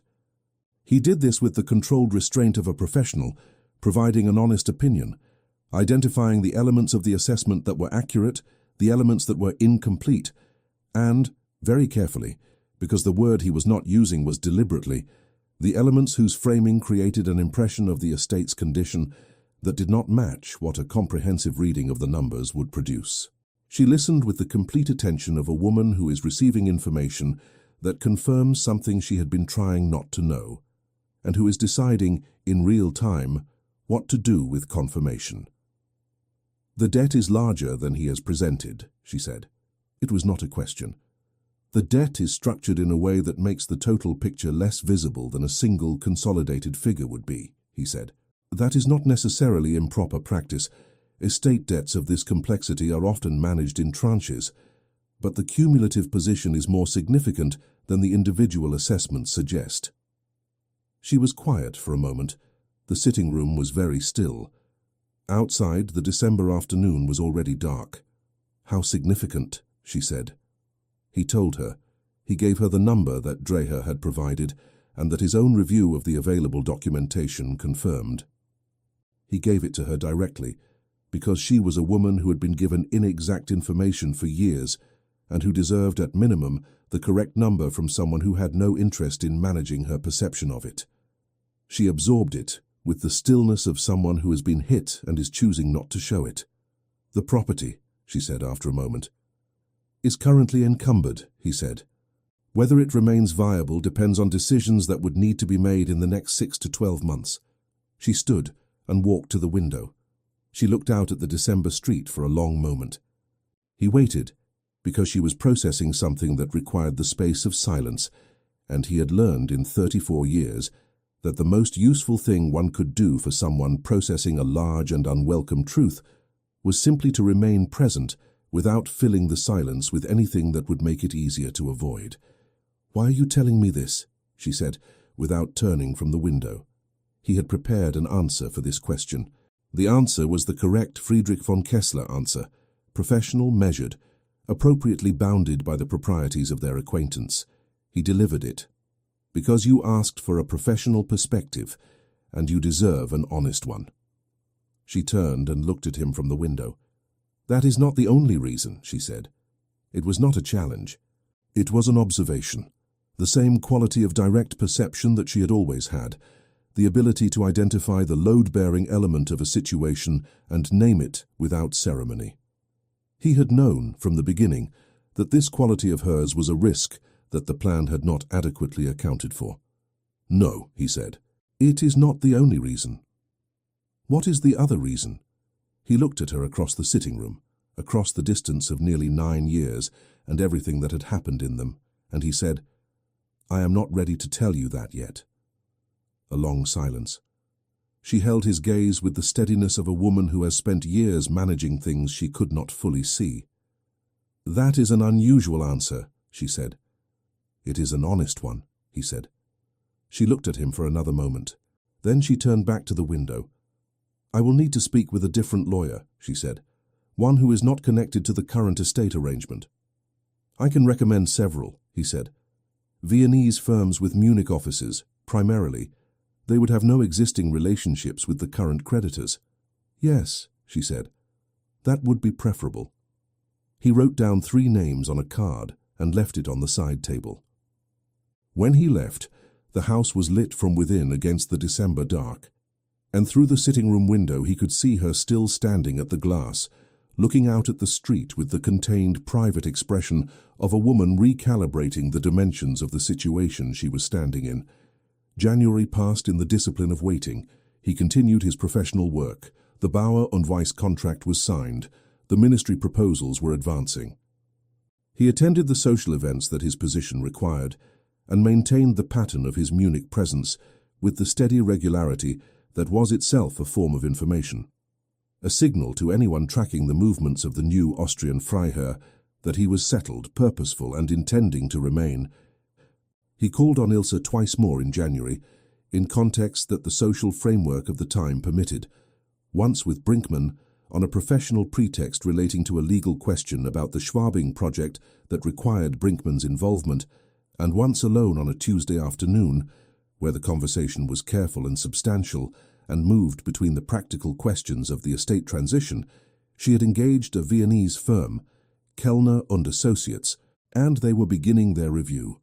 And the less practical territory that kept appearing at the edges of their conversations, the questions that neither of them was asking directly, but that were accumulating with the pressure of things that cannot be indefinitely deferred. She had stopped being unsettled by him in the way she had been in October and November. Something had shifted, not into comfort, not into the ease of established friendship, but into the particular state of two people who have recognized, without discussing it, that they are engaged in something that exceeds the category it is occupying. She was watchful. She was direct. She maintained the correct social distances with the precision of a woman who understands that the correct social distances are currently performing a function beyond mere propriety. He was aware, during these January visits, of the approaching convergence of the two timelines, that his Munich engagement was running on simultaneously. The personal, which was moving toward something he had not designed and could not fully control, and the strategic, which was approaching the point where the things he had built and assembled and prepared for 8 years needed to be deployed. He had spent the autumn and early winter establishing himself. He had spent the winter gathering and confirming what he needed. The spring would require him to act. He had always known that the deployment of the plan would be devastating. He had built it to be devastating. That had been the point. To use the social machinery of the Munich aristocratic world against the man who had used it against him, to create, in the most public possible context, a reckoning that could not be managed or contained the way that private grievances could always be managed and contained. The difficulty, the variable that the plan had not been designed to carry, was that Ernst von Brandt was dead. The reckoning Heinrich had built was for a living man, and the living man was gone. And what remained was his estate, his debts, his reputation, and the widow and child who occupied the space where his life had been. Heinrich had told himself in Vienna and in the early months in Munich that this did not change what needed to happen. The truth needed to be public. His conviction needed to be challenged. The fraudulent case needed to be dismantled on the record, in front of witnesses, because a man had been hanged, incorrectly, fraudulently. And that fact needed to exist in the world as a fact, and not as an administrative record in a closed file in a Munich courthouse. He still believed all of this. He believed it on the evening of the 14th of February 1875, when he attended a winter dinner at the Residenz hosted by a senior member of the Bavarian ministry. A formal occasion, 80 guests, the full weight of Munich's upper social world assembled in the gilded rooms where the Wittelsbach dynasty had been performing its idea of itself for 3 centuries. He had planned it for this evening. He had chosen it deliberately, the scale, the audience, the formal context. He had spent weeks preparing what he was going to say, and how he was going to say it, working through the words with the care of someone who understands that the first version of an explosive statement is the only version that will ever be given, and that its construction determines everything that follows from it. He had not planned for Ilse to be seated 4 places from him at the dinner table. He had known she would be present. It was the kind of event that the Gräfin von Brandt would attend, and he had factored her presence into his consideration of the timing. What he had not fully accounted for was the specific quality of her presence that evening, something different from the previous months, a quality of heightened attention, of increased alertness, that he recognized as the state she occupied when her perceptions were telling her something she had not yet identified consciously. She looked at him twice during the dinner, with the expression that he had been watching develop for 4 months, the signal without a source, the bodily knowledge that the mind was still trying to catch up with. He looked back at her each time with the controlled surface of Friedrich von Kessler, and the full weight of everything that was about to happen. After dinner, in the drawing rooms, he requested the attention of the assembled company. It was not difficult. He had a professional presence, a social standing, and the particular manner of a man who has something important to say, and important men in formal rooms requested attention and received it as a matter of social architecture. He stood in the center of the room. 80 people turned toward him with the expectant attention of a crowd that assumes a toast, an announcement, a professional statement. He began to speak. He gave his name first. Friedrich von Kessler, Freiherr Engineer Austrian National. He described the Hartmann firm. He described his work in Constantinople. He described in the measured cadence of a man presenting structural evidence his connection to Bavaria, his earlier career in the 1860s, working on railway infrastructure in the Munich region. He described a specific project, the structural reinforcement works on the Rosenheim-Kufstein southern viaducts, specifically the Mangfall crossing, and the structural recommendations that had been submitted in September 1864 and subsequently removed from the von Brandt company files. The room was completely silent. He said the name he had not used in 8 years. He said it clearly in the gilded drawing room of the residence, in front of 80 members of Munich's aristocratic and professional world, with the calm precision of someone reading from a document that he has checked and rechecked and knows to be accurate. He said, "My name was Heinrich Wulff. I was executed in Augsburg on the 17th of June, 1866, for a crime that was fabricated by Ernst von Brandt to conceal his own financial fraud. I am alive because the man who executed me knew my father and had a conscience. I have returned to Munich because the truth requires a witness, and I am the only one available." Then he stopped. The room remained silent for 4 full seconds, the specific silence of a space in which 80 people are processing something that has no established social protocol. He looked at Ilse. She was standing very still. Her face had gone the color of the marble wall behind her. She was looking at him with an expression that he had never seen on her before. Not recognition, not yet, because recognition of a thing this large did not arrive all at once, but in pieces, each one requiring the previous one to be absorbed before the next could be received.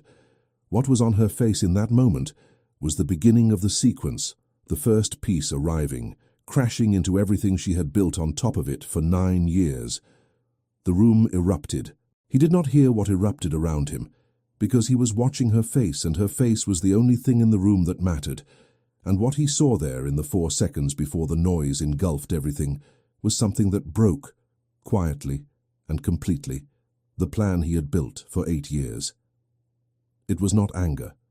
It was not humiliation, though the humiliation was clearly present and clearly real. It was something underneath both of those things, a recognition that was arriving in her like structural failure arrives in a building, from the foundation upward, the supports giving way in sequence, each one's collapse precipitating the next. She left the room.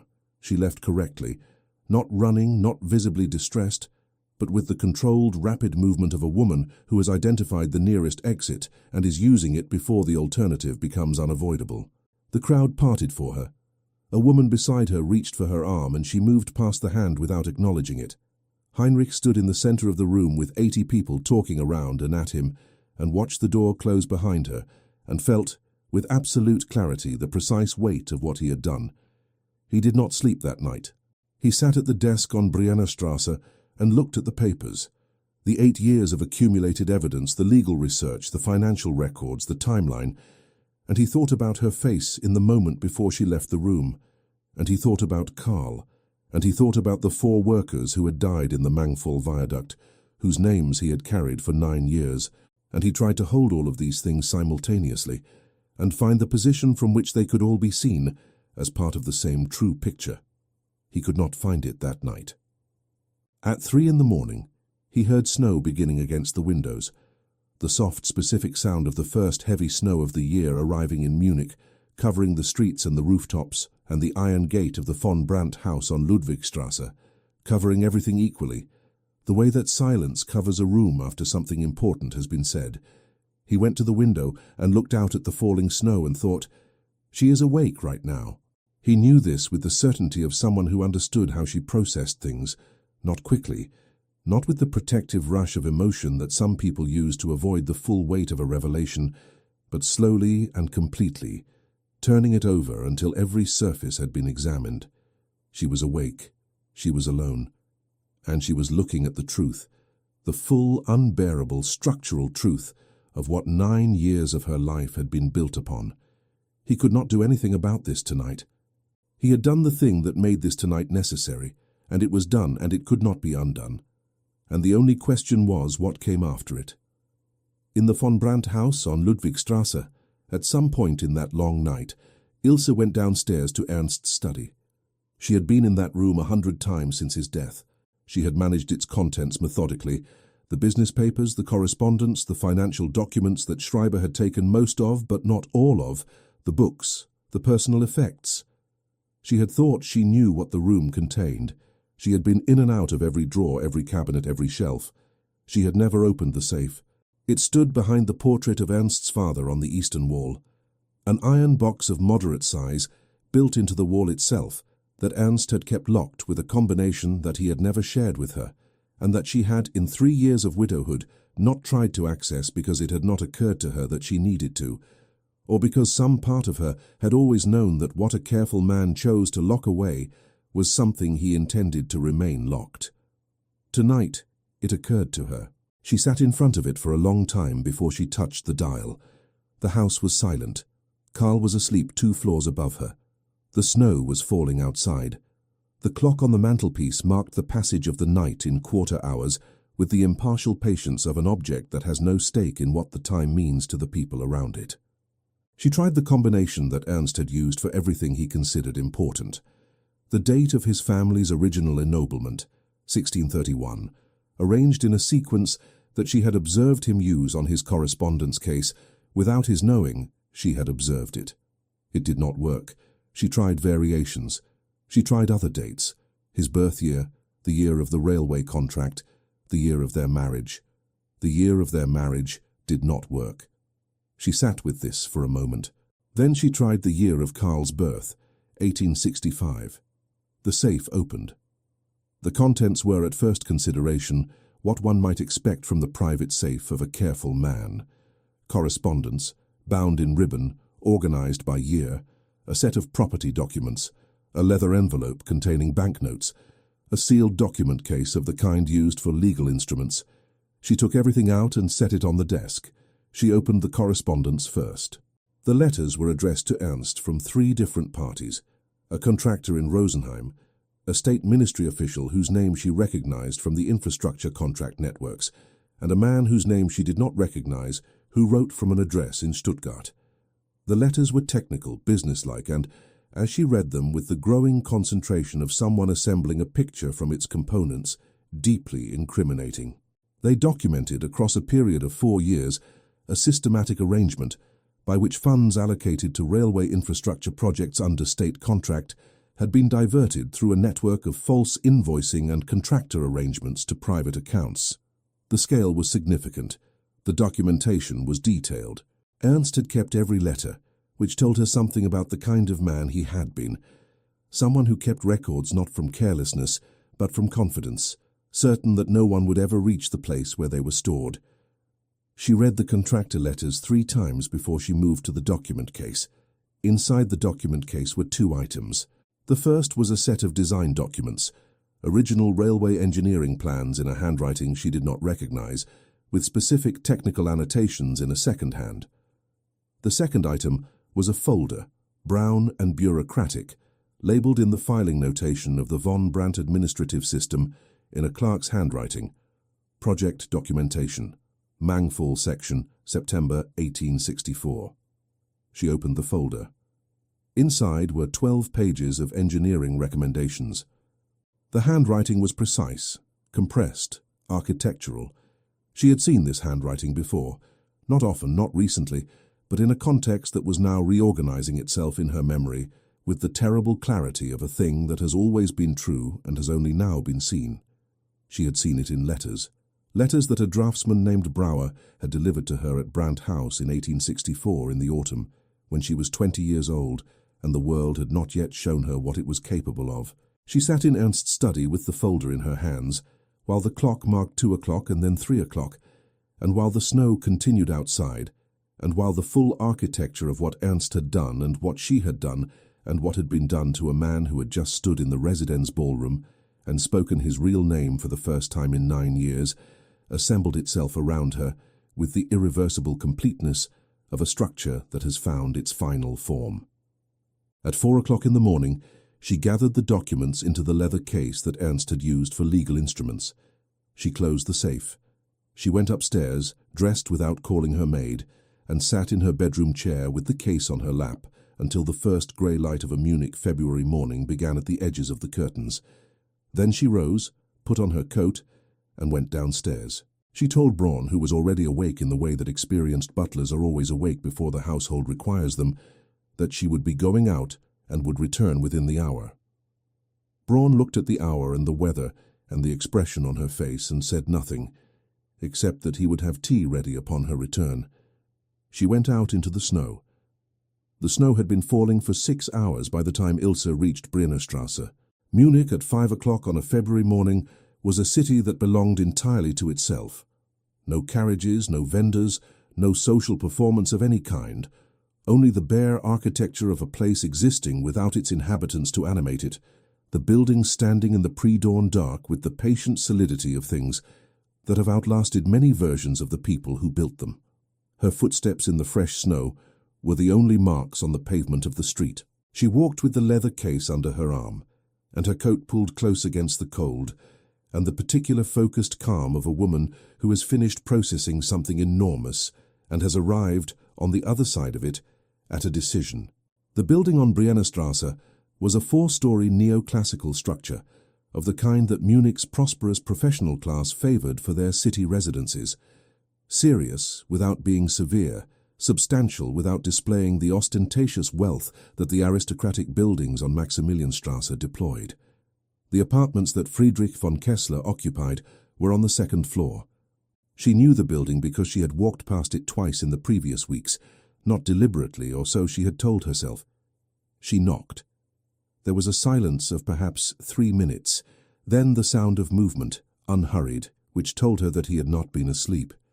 The door opened, he was dressed, he had not slept. She could see this in the specific quality of his alertness, which was not the alertness of a man recently woken, but the alertness of a man who has been awake all night with his mind working. He looked at her in the doorway, at the snow on her coat, the case under her arm, the expression on her face. And he stepped back from the door without speaking. She entered. The entrance hall was lit by a single lamp. Through the open door of the study, she could see the desk covered in papers and a chair that had been occupied recently. He had been sitting at that desk, in the dark and the lamplight, doing whatever a man does with himself on the night after he has destroyed something he spent 8 years building. He closed the door. She turned to face him. She looked at him with the full direct attention that she had always brought to things she was actually seeing, and for the first time she let herself see what she had been half seeing for 4 months. The thing that had been producing the signal without a source, the bodily knowledge that the mind had kept refusing to name, the particular quality of his stillness, the way he used precision as a form of control, the grey-brown of his eyes, which were Karl's eyes, which she had been looking at for 9 years without knowing what she was looking at. She said, "I opened the safe." He said nothing. She lifted the leather case and set it on the hall table between them. "Everything is here. The contractor correspondence, the ministry officials' letters, the false invoicing documentation." She paused. "And the folder from September 1864. Your recommendations for the Mangfall Viaduct Foundation. The folder that was removed from the administrative files before the trial." He looked at the case. Then he looked at her. "He kept it," she said, "in the safe, with everything else, because he was a man who kept records." She said this with the flat precision of someone reporting a structural finding. No emotion in the delivery, which told him that the emotion was present underneath it at a level that required the flat precision as its only available container. He kept the proof that he had fabricated the case against you. In the same place he kept the proof that he had committed the fraud you were convicted of concealing. Yes, Heinrich said. Because he was certain no one would ever reach it, she said. Yes. She looked at him for a moment. You knew about the safe. I knew there was documentation somewhere, he said. I did not know it was in the house. I had been working on the assumption that the financial records would need to be accessed through the ministry, but you knew when you came to Munich that the documentation existed. I knew that a man who operated the way Ernst operated would have kept records. Men like Ernst always keep records. It is both their greatest organizational competence and their greatest structural vulnerability. She absorbed this. She was looking at him with the expression of someone assembling a picture whose components have been, until this moment, held in separate rooms. How long have you been planning this? She said. 8 years, he said. Since the barn outside Augsburg where I woke up. A silence. The lamp on the hall table cast a narrow light between them. Outside, the snow continued, a sound like the softest possible version of everything, all the city's noise reduced to a whisper. Why did you come back? She said. And then, before he could answer, the true answer, not the structural one. He looked at her for a long moment. The controlled surface of Friedrich von Kessler, which had served him for 8 years through difficult conditions, held. And then, because she was standing in front of him at 5 o'clock on a February morning, with snow on her coat and his father's engineering handwriting in a case on the table between them, it did not hold, not completely, not enough. Because there were 4 men who died in a viaduct I tried to prevent from failing, he said. Because my name is in a courthouse record as a murderer and a criminal, and that record is a lie, and lies of that magnitude require correction. He paused. And because I had a son who did not know I existed, and I did not know him, and I had spent 8 years being unable to make myself stop thinking about that. The silence that followed was the longest of the morning. She stood very still. He stood very still. The lamp burned between them. Karl, she said, not a question. Yes. She closed her eyes for 3 seconds. When she opened them, what was in her face was not the devastation he had been bracing for. Not anger, not collapse, but something more complex and more difficult, the expression of a woman arriving at the full truth of something she has been, without knowing it, building toward for 9 years. I believed the documents, she said, the ones Ernst showed me before the trial. I believed them because he showed them to me as evidence, not as fabrication, and I had no reason. I thought I had no reason. She stopped. The controlled precision faltered for a moment, and he saw beneath it the specific weight of what she had been carrying. I stood in that courtroom and I told the truth as I understood it. I believed I was telling the truth. I know, he said. You know, she said, and there was something in her voice that was not quite disbelief and not quite relief, the particular quality of a person receiving the confirmation of something they have needed to be true and have been afraid to trust. I knew it in the courtroom, he said. I watched your face. You were not lying. You were telling a truth that had been constructed for you, and that is a different thing, and I knew the difference. Then why? She stopped. Why did I come back the way I did? He said. Why stand in a ballroom and announce it in front of 80 people rather than come to you first? Yes. He was quiet for a moment. The honest answer was not the Friedrich von Kessler answer, and he was finished, he had decided sometime in the previous 7 hours, with the Friedrich von Kessler answers. Because I had built the plan for a living man, he said, for Ernst, to use the public exposure as the mechanism of accountability, the way he had used the public legal process as the mechanism of my destruction. And when I arrived in Munich, and Ernst was dead, I continued with the plan, because the plan was what I had, and because— He stopped, started again. Because the alternative was to come to you first, and I did not know what that would mean, and I had spent 8 years being able to manage this by keeping it in the frame of a plan, and coming to you first would have taken it out of that frame entirely. She looked at him, and now it is out of the frame entirely. Yes, he said. And you are standing in your entrance hall at 5 o'clock in the morning, talking to a woman you were in love with nearly 9 years ago, who testified against you in a criminal trial, and whose son is your child. Yes, he said. That is a precise description of the situation. Something crossed her face. Not quite a smile, not in this moment, but the precursor of one, the muscular acknowledgement of something that was, in spite of everything surrounding it, recognizable as having a quality adjacent to the absurd. "Sit down," she said. "Both of us need to sit down." They sat in the study, on opposite sides of the desk that was covered in 8 years of assembled evidence, and they talked for 3 hours. It was not a romantic conversation. It was not a reconciliation or a confrontation or a performance of any of the emotional categories that the situation might have suggested. It was the conversation of two people who are jointly examining a structure that has collapsed and need to understand, with precision and without flinching, exactly how it was built and exactly what brought it down, because the understanding is necessary before anything new can be built on the same ground. She told him about the documents Ernst had shown her before the trial. She described them in detail, the altered engineering notes, the letter to the Rosenheim contractor, and as she described them, he confirmed which elements were fabricated and reconstructed, from his knowledge of the original documents, how the fabrication had been executed. She told him about the conversation with Ernst in the upstairs sitting room, the portfolio on the table, the birth registration, the particular way Ernst had said, "I am not asking you to lie. I am asking you to remember correctly." She told him this with the contained precision of a woman reporting evidence, and he listened with the complete attention of a man receiving testimony that he has waited 9 years to hear. He told her about the cart and the barn. He told her about Trieste and Constantinople. He told her about the Hartmann firm and the Briefadel petition and the 14 September 1873, which she recognized immediately as the anniversary of the recommendation folder's date, and whose significance she absorbed without comment, though her expression told him she had understood it completely.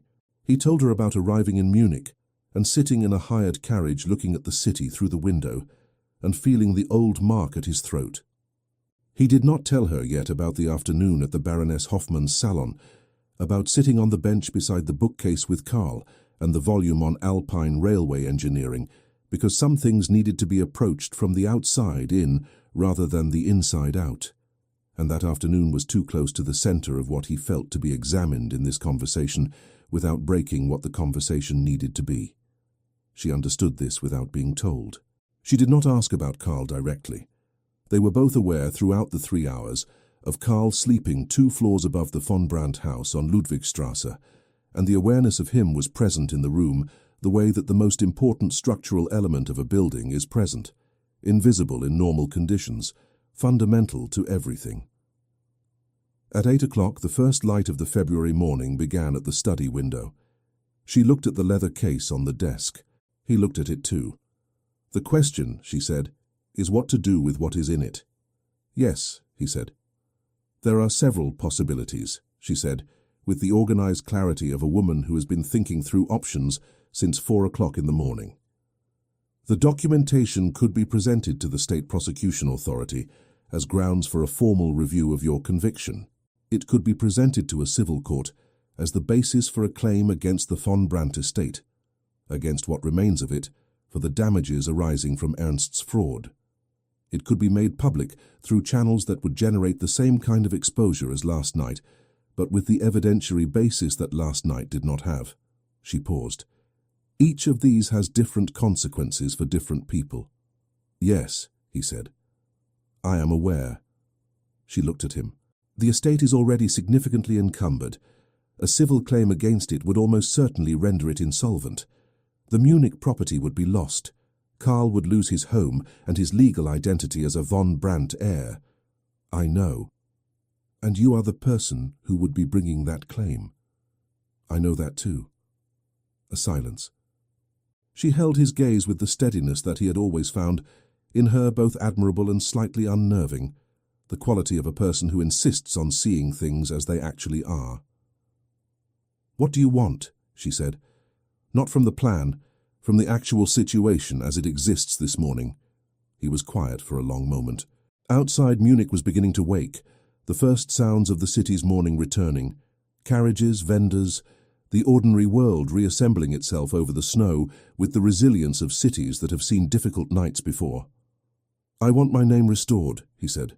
In the court record officially, with the evidentiary basis documented, I want the four men, Josef Meyer, Franz Bauer, Wilhelm Schreiner, Anton Huber, to have a correct record of their deaths, not a record that attributes them to negligence that did not occur. I want the state officials who participated in Ernst's arrangement to be identified and held accountable by whatever legal mechanism exists for that purpose. He paused. I do not want Karl to lose his home. She looked at him for a long moment. Those objectives are not entirely compatible, she said. No, he said, they are not.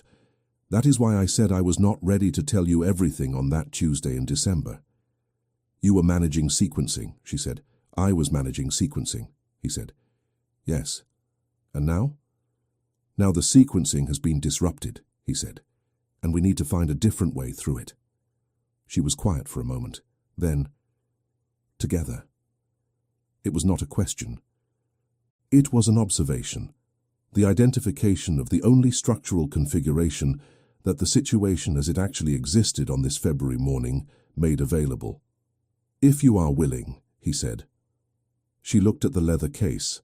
She looked at the desk covered in 8 years of assembled evidence. She looked at him across all of it, across the courtroom and the cart and the barn outside Augsburg, and Trieste and Constantinople, and 9 years of a life being lived on both sides of a catastrophe that had been manufactured by a man who was now 3 years in the ground and could not be made to account for any of it in the way that the plan had originally required. Tell me what the legal mechanism looks like, she said, step by step. All of it. He reached for a pen. The legal process that followed was neither swift nor simple, because legal processes that challenge closed criminal convictions are never swift or simple, and because the specific mechanisms available in the Kingdom of Bavaria in 1875 for the review of capital sentences were limited in ways that required careful navigation. What made it possible at all was the documentation in the leather case. Kellner and Associates, the Viennese firm that Ilse had engaged in December on Heinrich's recommendation, were experienced in cross-jurisdictional legal work and had, crucially, no existing relationships with the Munich legal and political establishment that would have made their involvement compromised from the outset. The senior partner, a methodical man named Kellner himself, reviewed the contents of the case over 4 days in February and provided an assessment that was, for a legal document, unusually direct. The materials constituted sufficient grounds for a formal petition to the Bavarian Superior Court for review of the 1866 conviction, and additionally provided the evidentiary basis for a criminal complaint against the estate of the late Graf Ernst von Brandt regarding fraudulent management of state infrastructure contracts. The second element, the criminal complaint against the estate, was where the structural tension that Heinrich and Ilse had identified in the Briennerstrasse study became legally acute. A successful criminal complaint against the estate would trigger claims from the Bavarian state for recovery of the diverted funds, which, combined with the existing private mortgage debt, would render the estate insolvent and the Munich property forfeit. Kellner proposed a mechanism that Heinrich had considered but not been certain was legally available. A negotiated resolution with the state prosecution authority in which the von Brandt estate agreed to a structured settlement, a partial recovery of the diverted funds over a period of years, secured against the remaining property holdings, in exchange for the state's agreement to limit the criminal complaint to the historical record, rather than pursuing active asset recovery that would destroy the estate entirely. This mechanism existed because the state's practical interest was in recovering funds rather than in destroying a family, and because the documentation provided leverage that made the negotiated position credible. It required Ilse to sign documents acknowledging the fraudulent activity of her deceased husband and agreeing to the settlement terms on behalf of the estate.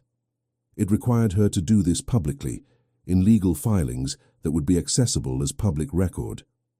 She signed without hesitation on a Tuesday morning in March in Kellner's temporary Munich office, with Heinrich present as a witness and Braun, her butler, waiting outside with unnecessary loyalty in the cold corridor.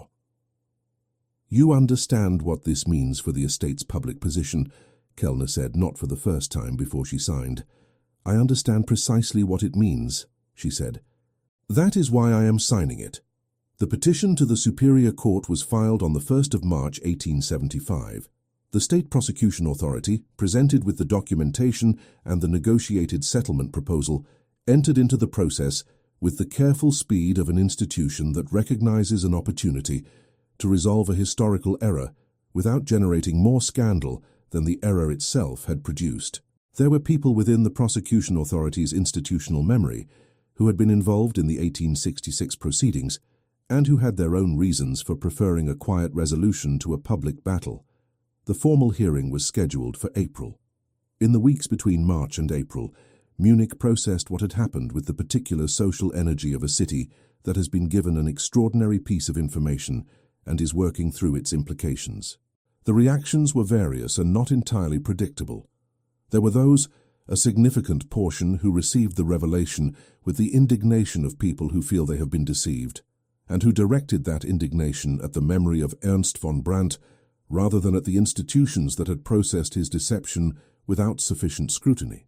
There were those who were primarily concerned with the social positioning implications, with where the Gräfin von Brandt now stood, and where Friedrich von Kessler stood, and how the existing social architecture was required to reconfigure itself around this new information.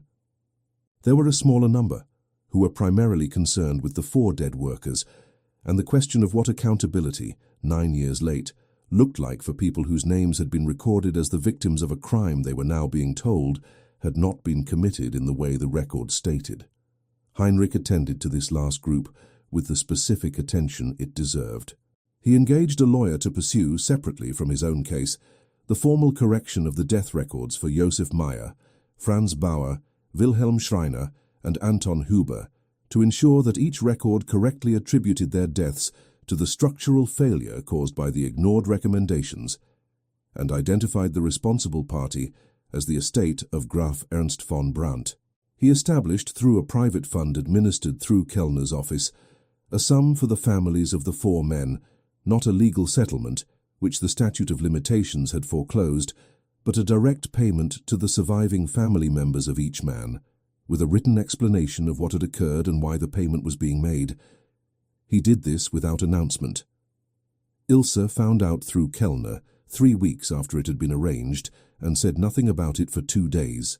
On the 3rd day she mentioned it briefly, at the end of a conversation about the Superior Court preparations. "The families," she said. "Yes," he said. "That was the right thing to do," she said. "It was the necessary thing," he said. "It is not adequate, but it is what was available." She looked at him. "It was both," she said. Karl was told in March. They had discussed the question of how and when to tell him through the weeks since February, approaching it and deferring it with the careful avoidance of 2 people who know that a conversation is necessary and are not certain they are ready for what it will produce. The social situation had made deferral increasingly untenable. Karl was 9 years old and intelligent, and living in a household at the center of a public situation that Munich was discussing with considerable energy, and the combination of these facts meant that the conversation could not wait until the adults felt prepared for it. Ilse told him on a Saturday morning in the sitting room.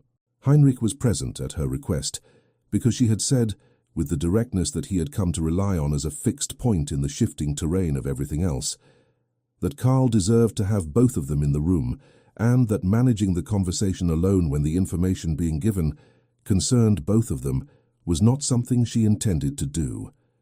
She told Karl the facts. She told them in the ordered, precise way that she had always used with him for difficult information, respecting his intelligence, not softening the truth into a version that would require subsequent correction. She told him about Heinrich and about the trial and about the years in exile. She told him about the safe and what it contained. She told him last about what the facts meant for who Karl was and where he came from. Karl listened. He had the quality of attention, in moments of important information, that his mother had, and that came, Heinrich now understood, from both of them. The complete stillness of a person who is receiving something and giving it the full space it requires before responding. When she finished, there was a silence of perhaps a minute. Then Karl looked at Heinrich and said, "You were at the Baroness Hoffmann's reception." You sat with me and explained the Brenner approach viaducts. Yes, Heinrich said. You knew then, Karl said. Yes. Karl considered this. Did you know from my grandfather's notebooks? Heinrich looked at him carefully. I knew from your eyes, he said, but the notebooks confirmed it. Karl was quiet again. He looked at his hands, which were resting on his knees, with the stillness of a child who is doing his thinking very thoroughly before he moves. Then he looked at his mother. So you did not know, he said, not accusatory, verifying. I did not know, she said. He looked at her for a long moment with an expression that was, for a 9-year-old, remarkably complete, taking in the full weight of what she had lived with and what she had not known and what the difference between those two things had cost her. Then he nodded, once, with the deliberate quality of a decision being made rather than an emotion being performed. He looked at Heinrich. My grandfather's notebooks have a section on the Mangfall Valley geology that I have not been able to fully understand, he said. The soil composition analysis in the third notebook uses a method that is not explained in the text. Heinrich was silent for a moment, then, I can explain it. Good, said Karl. He looked at his hands again, briefly, then back at Heinrich, with the direct assessment of a child who has decided something and is implementing the decision. I have been told that Georg Wolf was a careful engineer. He was the most careful engineer I have ever known, Heinrich said. Karl nodded again. Then the method will be worth understanding. The Superior Court hearing took place on the 14th of April, 1875. The documentation was presented in full. Kellner argued the case with the measured precision of a lawyer, who knows that the evidence is sufficient and that his primary obligation is to ensure that the court has the opportunity to reach the correct conclusion without obstruction. The state prosecution authority's representative confirmed that the prosecution did not oppose the petition for review. The graphological evidence from the original trial was challenged by a second assessment, commissioned by Kellner, which identified specific inconsistencies in the original analysis that had been, in 1866, either overlooked or suppressed. The presiding judge, a careful man of 50 named Steinhardt, who had been on the Superior Court bench for 12 years, and who had, Heinrich later learned, been a junior clerk in the Augsburg court during the original proceedings, and who had spent the intervening 9 years with an occasional uncomfortable memory of a verdict that had moved through the system faster than verdicts of that weight usually moved, read the findings for 40 minutes in the high-ceilinged chamber. The conviction of Heinrich Wolf was formally vacated. The court record was to be corrected to reflect that the charges had been fabricated through the fraudulent manipulation of evidence by the late Graf Ernst von Brandt. The 4 deaths were formally attributed to the structural failure resulting from the deliberate suppression of the recommendations submitted in September 1864. A formal censure was issued against the memory of the deceased, which was, as a legal instrument, largely symbolic, but which existed now as a public document in the court record, permanent and retrievable.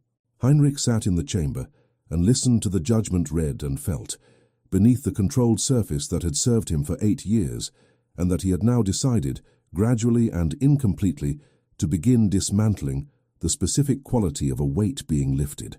Not entirely, not all at once, because the 4 men were still dead, and the years were still gone, and none of what had happened could be made not to have happened. But the lie was no longer the official record. The truth was the official record. This was not the same as justice, which was a larger and more complicated thing than any court proceeding could provide. But it was not nothing. It was, in fact, the precise thing he had come back to Munich to obtain, and he had it. He looked at Ilse, who was seated beside him in the chamber with the leather case on her lap that she had brought from the safe in February, now empty, its contents having served their purpose. She was looking at the judge, at the document he was signing, with the expression of a woman who has arrived at the end of something enormous and is still taking the measure of what the landscape looks like from there. She was 31 years old. She had been a widow for 4 years, a wife for 6 years before that, and a woman managing an impossible situation for longer than either of those categories encompassed. She was in the process of restructuring an estate debt that would occupy the next decade of her financial life. Her son knew now who he was, and was managing this information with a thoroughness and a practicality that was entirely characteristic and entirely his own.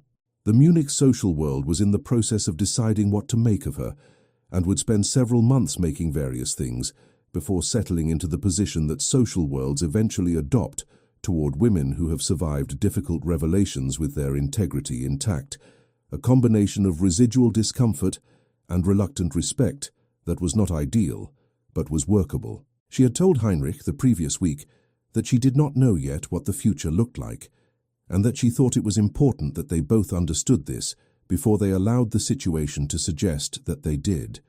He had said that he agreed, which was true, and also that he was not going anywhere, which was also true, and that he understood the difference between those two statements and their respective functions.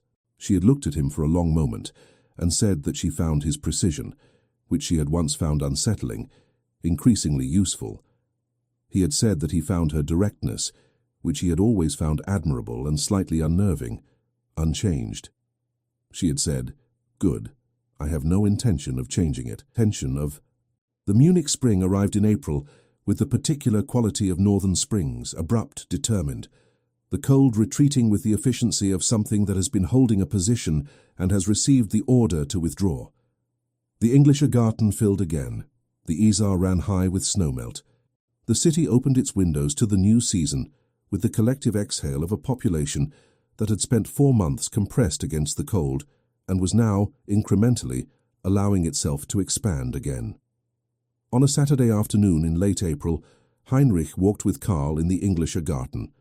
They had been doing this on Saturdays for 6 weeks since March, a practice that had established itself with the natural regularity of something that both parties wanted and neither had needed to formally propose. They walked and they talked about engineering and about the notebooks and about the questions Karl had accumulated during the week that he was storing, with characteristic discipline, for Saturday. Today, Karl had the 3rd notebook. He had bookmarked the section on Mangfall Valley soil composition with a piece of paper on which he had written 3 questions, numbered, in the precise handwriting that was his mother's and his grandfather's, and Heinrich now knew, his. They walked beside the Eisbach, and Karl asked his first question, which was technical and careful, and demonstrated that he had spent the week not only reading the relevant section, but looking for secondary sources that might illuminate it. Heinrich answered it. Karl listened, and then asked a follow-up that Heinrich had not anticipated, and that required a moment's actual thought before he could answer it correctly. "Your grandfather would have asked exactly that follow-up," Heinrich said. Karl looked at the water. "Did you know him well?" "He was my father," Heinrich said.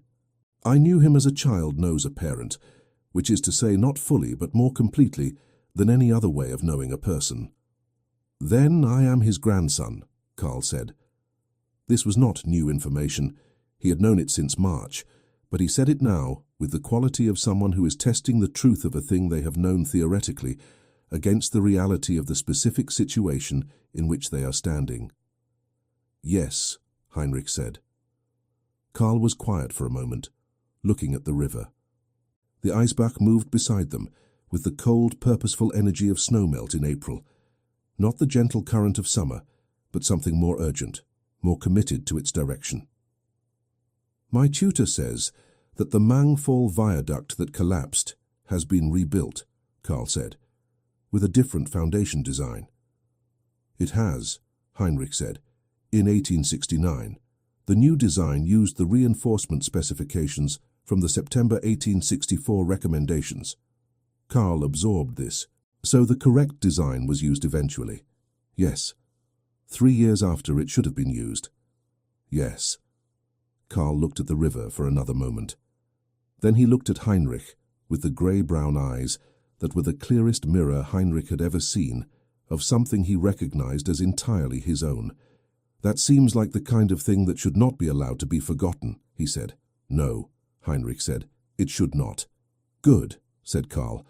He opened the 3rd notebook to his second question. They returned to Ludwigstrasse at 4 o'clock.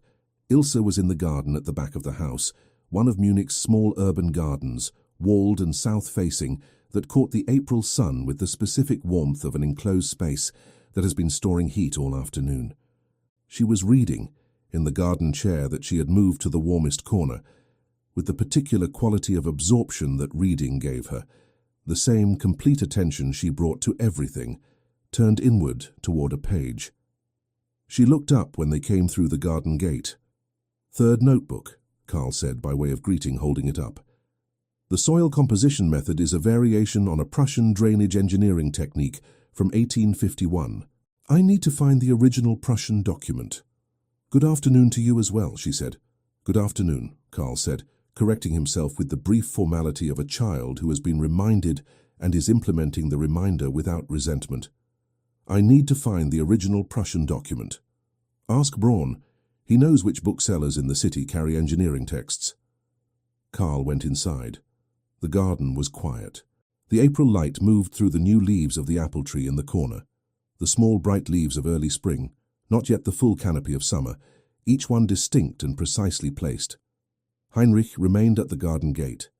She looked at him across the garden with the direct attention that had always made him feel in her presence, as though the usual social distance between people had been reduced by some precise and mutual agreement to something considerably shorter. "Sit down," she said. "There is tea." He sat in the chair across from her. There was tea on the small table between the chairs, in the way that there was always tea in this garden on Saturday afternoons now, an accumulation of repeated Saturdays having produced, without discussion, a practice. She poured. He took the cup.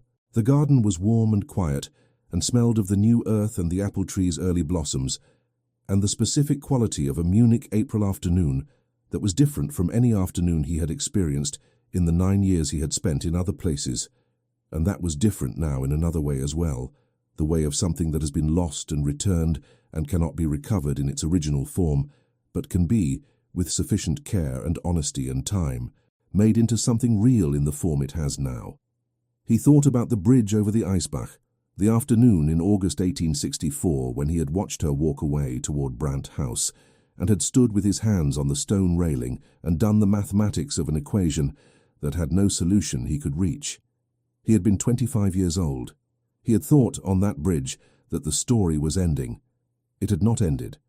It had gone underground, the way rivers sometimes do, disappearing beneath the surface, continuing in the dark through channels that were not visible, emerging somewhere unexpected, and finding in the new terrain a different course than the original landscape had prepared for it. She was looking at the apple tree, with the private expression she had when she was thinking about something she would say when she was ready to say it. He waited, because he had learned that her timing was reliable, and that interrupting it produced less rather than more.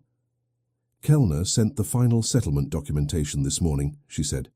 "The state has agreed to the structured arrangement. The Munich property is secured." "Good," he said. "It will be a lean decade," she said. "Financially." "Yes." "Carl will not notice," she said, "because he does not care about the things that money provides beyond engineering texts and decent notebooks." "He is his grandfather's grandson," Heinrich said. She looked at the apple tree for another moment. Then she looked at him with the directness that was simply how she looked at things, not as a challenge, not as a performance, but as the natural expression of a woman who has decided that seeing things clearly is the only approach that has ever actually served her. "I want to tell you something," she said. "Yes," he said. "What I said in the courtroom in 1866, what I believed I was saying and what I understood it to mean and what it actually was, I have been living with the difference between those three things for 9 years." She said this with the flat precision that meant she was holding something enormous and using precision as the only available structure to hold it with. "I cannot give you back those years. I cannot correct the record of what my testimony produced beyond what has already been corrected in the court. I cannot make what happened to you not have happened." "No," he said, "you cannot." "I know that," she said. "I am not asking you to say that it is resolved or that it does not matter, or any of the things that people say to make large things smaller than they are." "Good," he said, "because I will not say those things." "Good," she said. "Then I am saying the thing I can actually say, which is that I am sorry, not as a social formality, as a fact. What was done to you was a catastrophe, and I was part of the mechanism of it, regardless of what I believed at the time, and I am sorry." He looked at her across the table. The afternoon light was moving. The apple tree held its new leaves in the still air. Munich moved distantly beyond the garden walls. "I know," he said. "I have known since the courtroom. That is not the same as saying it does not matter. But I want you to understand that what you carried, believing you had done the right thing, not knowing what was underneath it, that is not the same as doing the wrong thing. They are different weights." "They feel like the same weight from the inside," she said. "I know," he said, "but they are not." She looked at him for a long moment. The specific quality of her gaze in that moment, not the social attention she deployed in drawing rooms, not the strategic attention of a woman managing a difficult situation, but the actual full attention of a person looking at another person and seeing them, was something he had been waiting without permitting himself to know he was waiting for the entire spring. "You said, in February, that you were not going anywhere," she said. "I am not going anywhere," he said. "Munich is your city too," she said. "Whatever it has been, it is also where your father built bridges, and where your son is learning to read geological surveys, and where—" She stopped. The garden was very quiet. "Where I would like you to remain." He looked at her.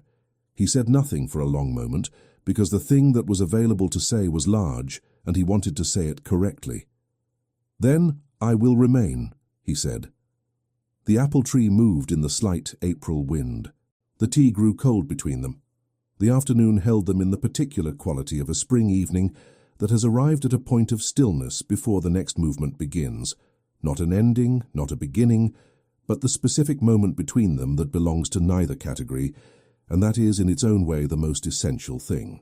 Heinrich Wulff, who had also been Friedrich von Kessler, who was now by the ruling of the Superior Court of Bavaria dated the 14th of April 1875, formally and officially himself again, sat in a garden in Munich in the spring and drank cold tea and looked at a woman who had seen him finally in the correct light, and thought about his father's notebooks and his son's questions and the Mangfall viaduct rebuilt with the correct foundations, 3 years late but standing, and about the specific quality of a structure that has been built over difficult ground with sufficient patience and honest material. How it holds not because the ground beneath it is easy, but because the engineering accounts for what the ground actually is. He thought, this will be hard. He thought, we will manage it carefully. He thought, there are years ahead that I have not yet seen, and Carl will grow into them, and the notebooks will be read, and the questions will be asked, and the structures we build going forward will be built by people who know what they are building on. He thought that is enough. He thought that is, in fact, everything. Outside the garden walls, Munich moved into its spring evening. The city that had tried to erase a man finding him, 9 years later, stubbornly, precisely, irrevocably present. The Isar ran cold from the mountains. The Englischer Garten filled with the ordinary life of people who did not know, and did not need to know what had been resolved, that afternoon, in a walled garden on Ludwigstrasse. The apple tree held its blossoms. The notebooks waited. The questions, as always, were not finished. They never are for people who know how to ask them. Did you believe, watching Heinrich and Ilse find each other across 9 years of silence and damage, that love built on truth, however late it arrives, is stronger than love that never had to survive anything? Tell us in the comments. If this story moved you, subscribe to the channel. Every week we bring you tales of passion, betrayal and redemption from the great houses of Victorian Europe. Leave a like if Heinrich's return gave you the ending you were hoping for, or the one you did not know you needed. Until the next story, thank you for staying until the last page. We will see you there.